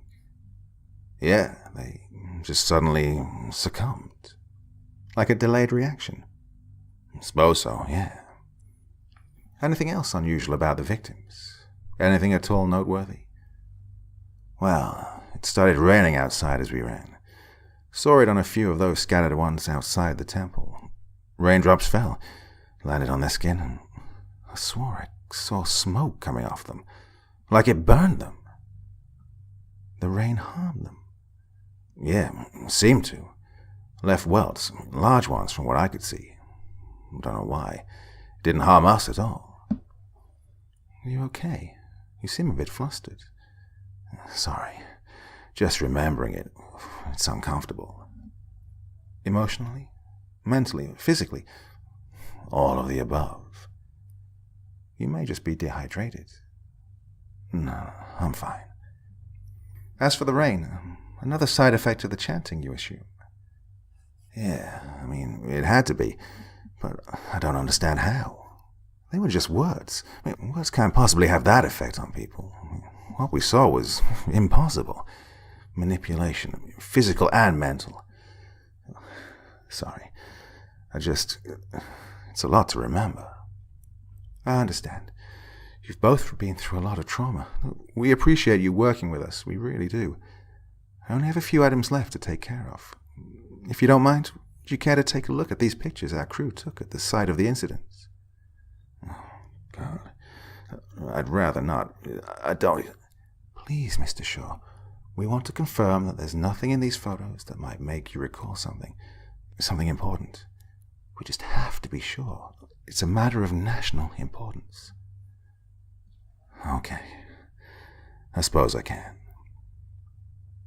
3 photos are laid before Calvin Shaw at 16, 56, and 39 seconds. Okay, wow. How long after were these taken? Hours. Jeez. Are you sure? Did any of the infected exhibit physical symptoms similar to the ones you see before you? No, not at... What's that coming out of them? We don't know. And it's not exactly coming out of them. We believe it's growing out of them. Jeez. And this was the Buddha room? Yes. Are they still up there? Not that I should be telling you, but yes, they are. No one knows how to properly transport the victims at the current time. They've almost morphed together. They don't even look... I can take those back, Mr. Shaw. They look like tendrils, like roots. I think I can see him smiling in there. Mr. Shaw, please, I can take those. Oh, right, sorry. Here. Sorry you had to see that. That was almost us. But how? It doesn't make any sense. No, it doesn't. You were correct in your assumptions because we believe the same. However impossible, exposure to the words of that monk created physiological changes within the victim seen here. Changes in you and your wife as well. No, but we got away. We're both here. We're fine. We're not whatever the hell that was. That didn't happen to us. But you did hear the words, right? We heard a little, just a fraction. But like I said, the effects didn't last long. You're sweating a bit. Are you sure you don't want some... Oh, no, thank you. It's just warm. I've got a headache and... Would you like some Advil? Hopefully I'll pick some up on the way home. Thank you very much. It's a good plan. Stay right here for a moment and I'll record your testimony. Thank you so much, Mr. Shaw. Special Agent Gamble leaves the interrogation room at 17:02 and 22 seconds. Starting at 17:02 and 33 seconds, the sound input for Camera A is turned off by authorization of Special Agent Ruby Gamble. Calvin Shaw stands and starts pacing the room at 17:24 and 10 seconds. At 17:34 and 0 seconds, 5 DSA containment agents equipped with padded, soundproof suits enter and forcefully remove Calvin Shaw from the interrogation room. Calvin Shaw starts screaming and resisting the DSA containment agents. At 17:34 and 23 seconds, video from Camera A catches Calvin Shaw knocking over the interrogation table in the scuffle. Calvin Shaw is pinned against the floor by DSA containment agents at 17:34 and 54 seconds.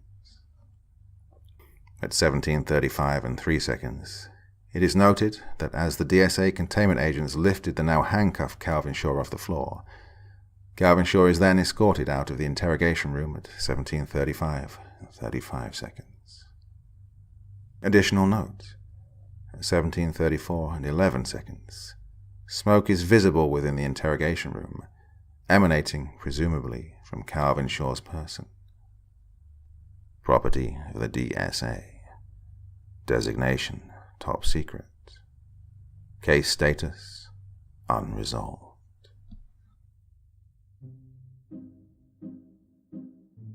Well, my dear friends, thanks for joining me on this wonderful Halloween evening. Now, those stories might be familiar to you, and they're actually really special to me. I recorded these when I'd first moved to the Netherlands. I think I'd only been here about a month when I did this. So brings back a lot of good memories, and unbelievably, I've been living here for 6 years now. Oh, time has flown. Anyway, this was a really special collection for me to bring back to you on this beautiful Halloween evening. I hope you're all having a wonderful time out there. And back again with something new very soon. Till then, hope you enjoy your evening.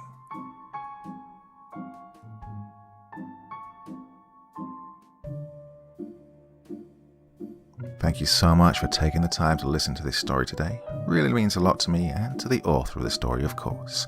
Well, if you want to know more about me, I'm pretty much everywhere on social media. You can find me on Facebook, Twitter, Instagram. You can download my music on SoundCloud. I've got a Patreon if you feel like. Throw me $1 or $2. Very much appreciated. And of course, on Reddit, I have a place where you can leave stories if you want me to read one that you've written. Well, hoping to see you all again very soon.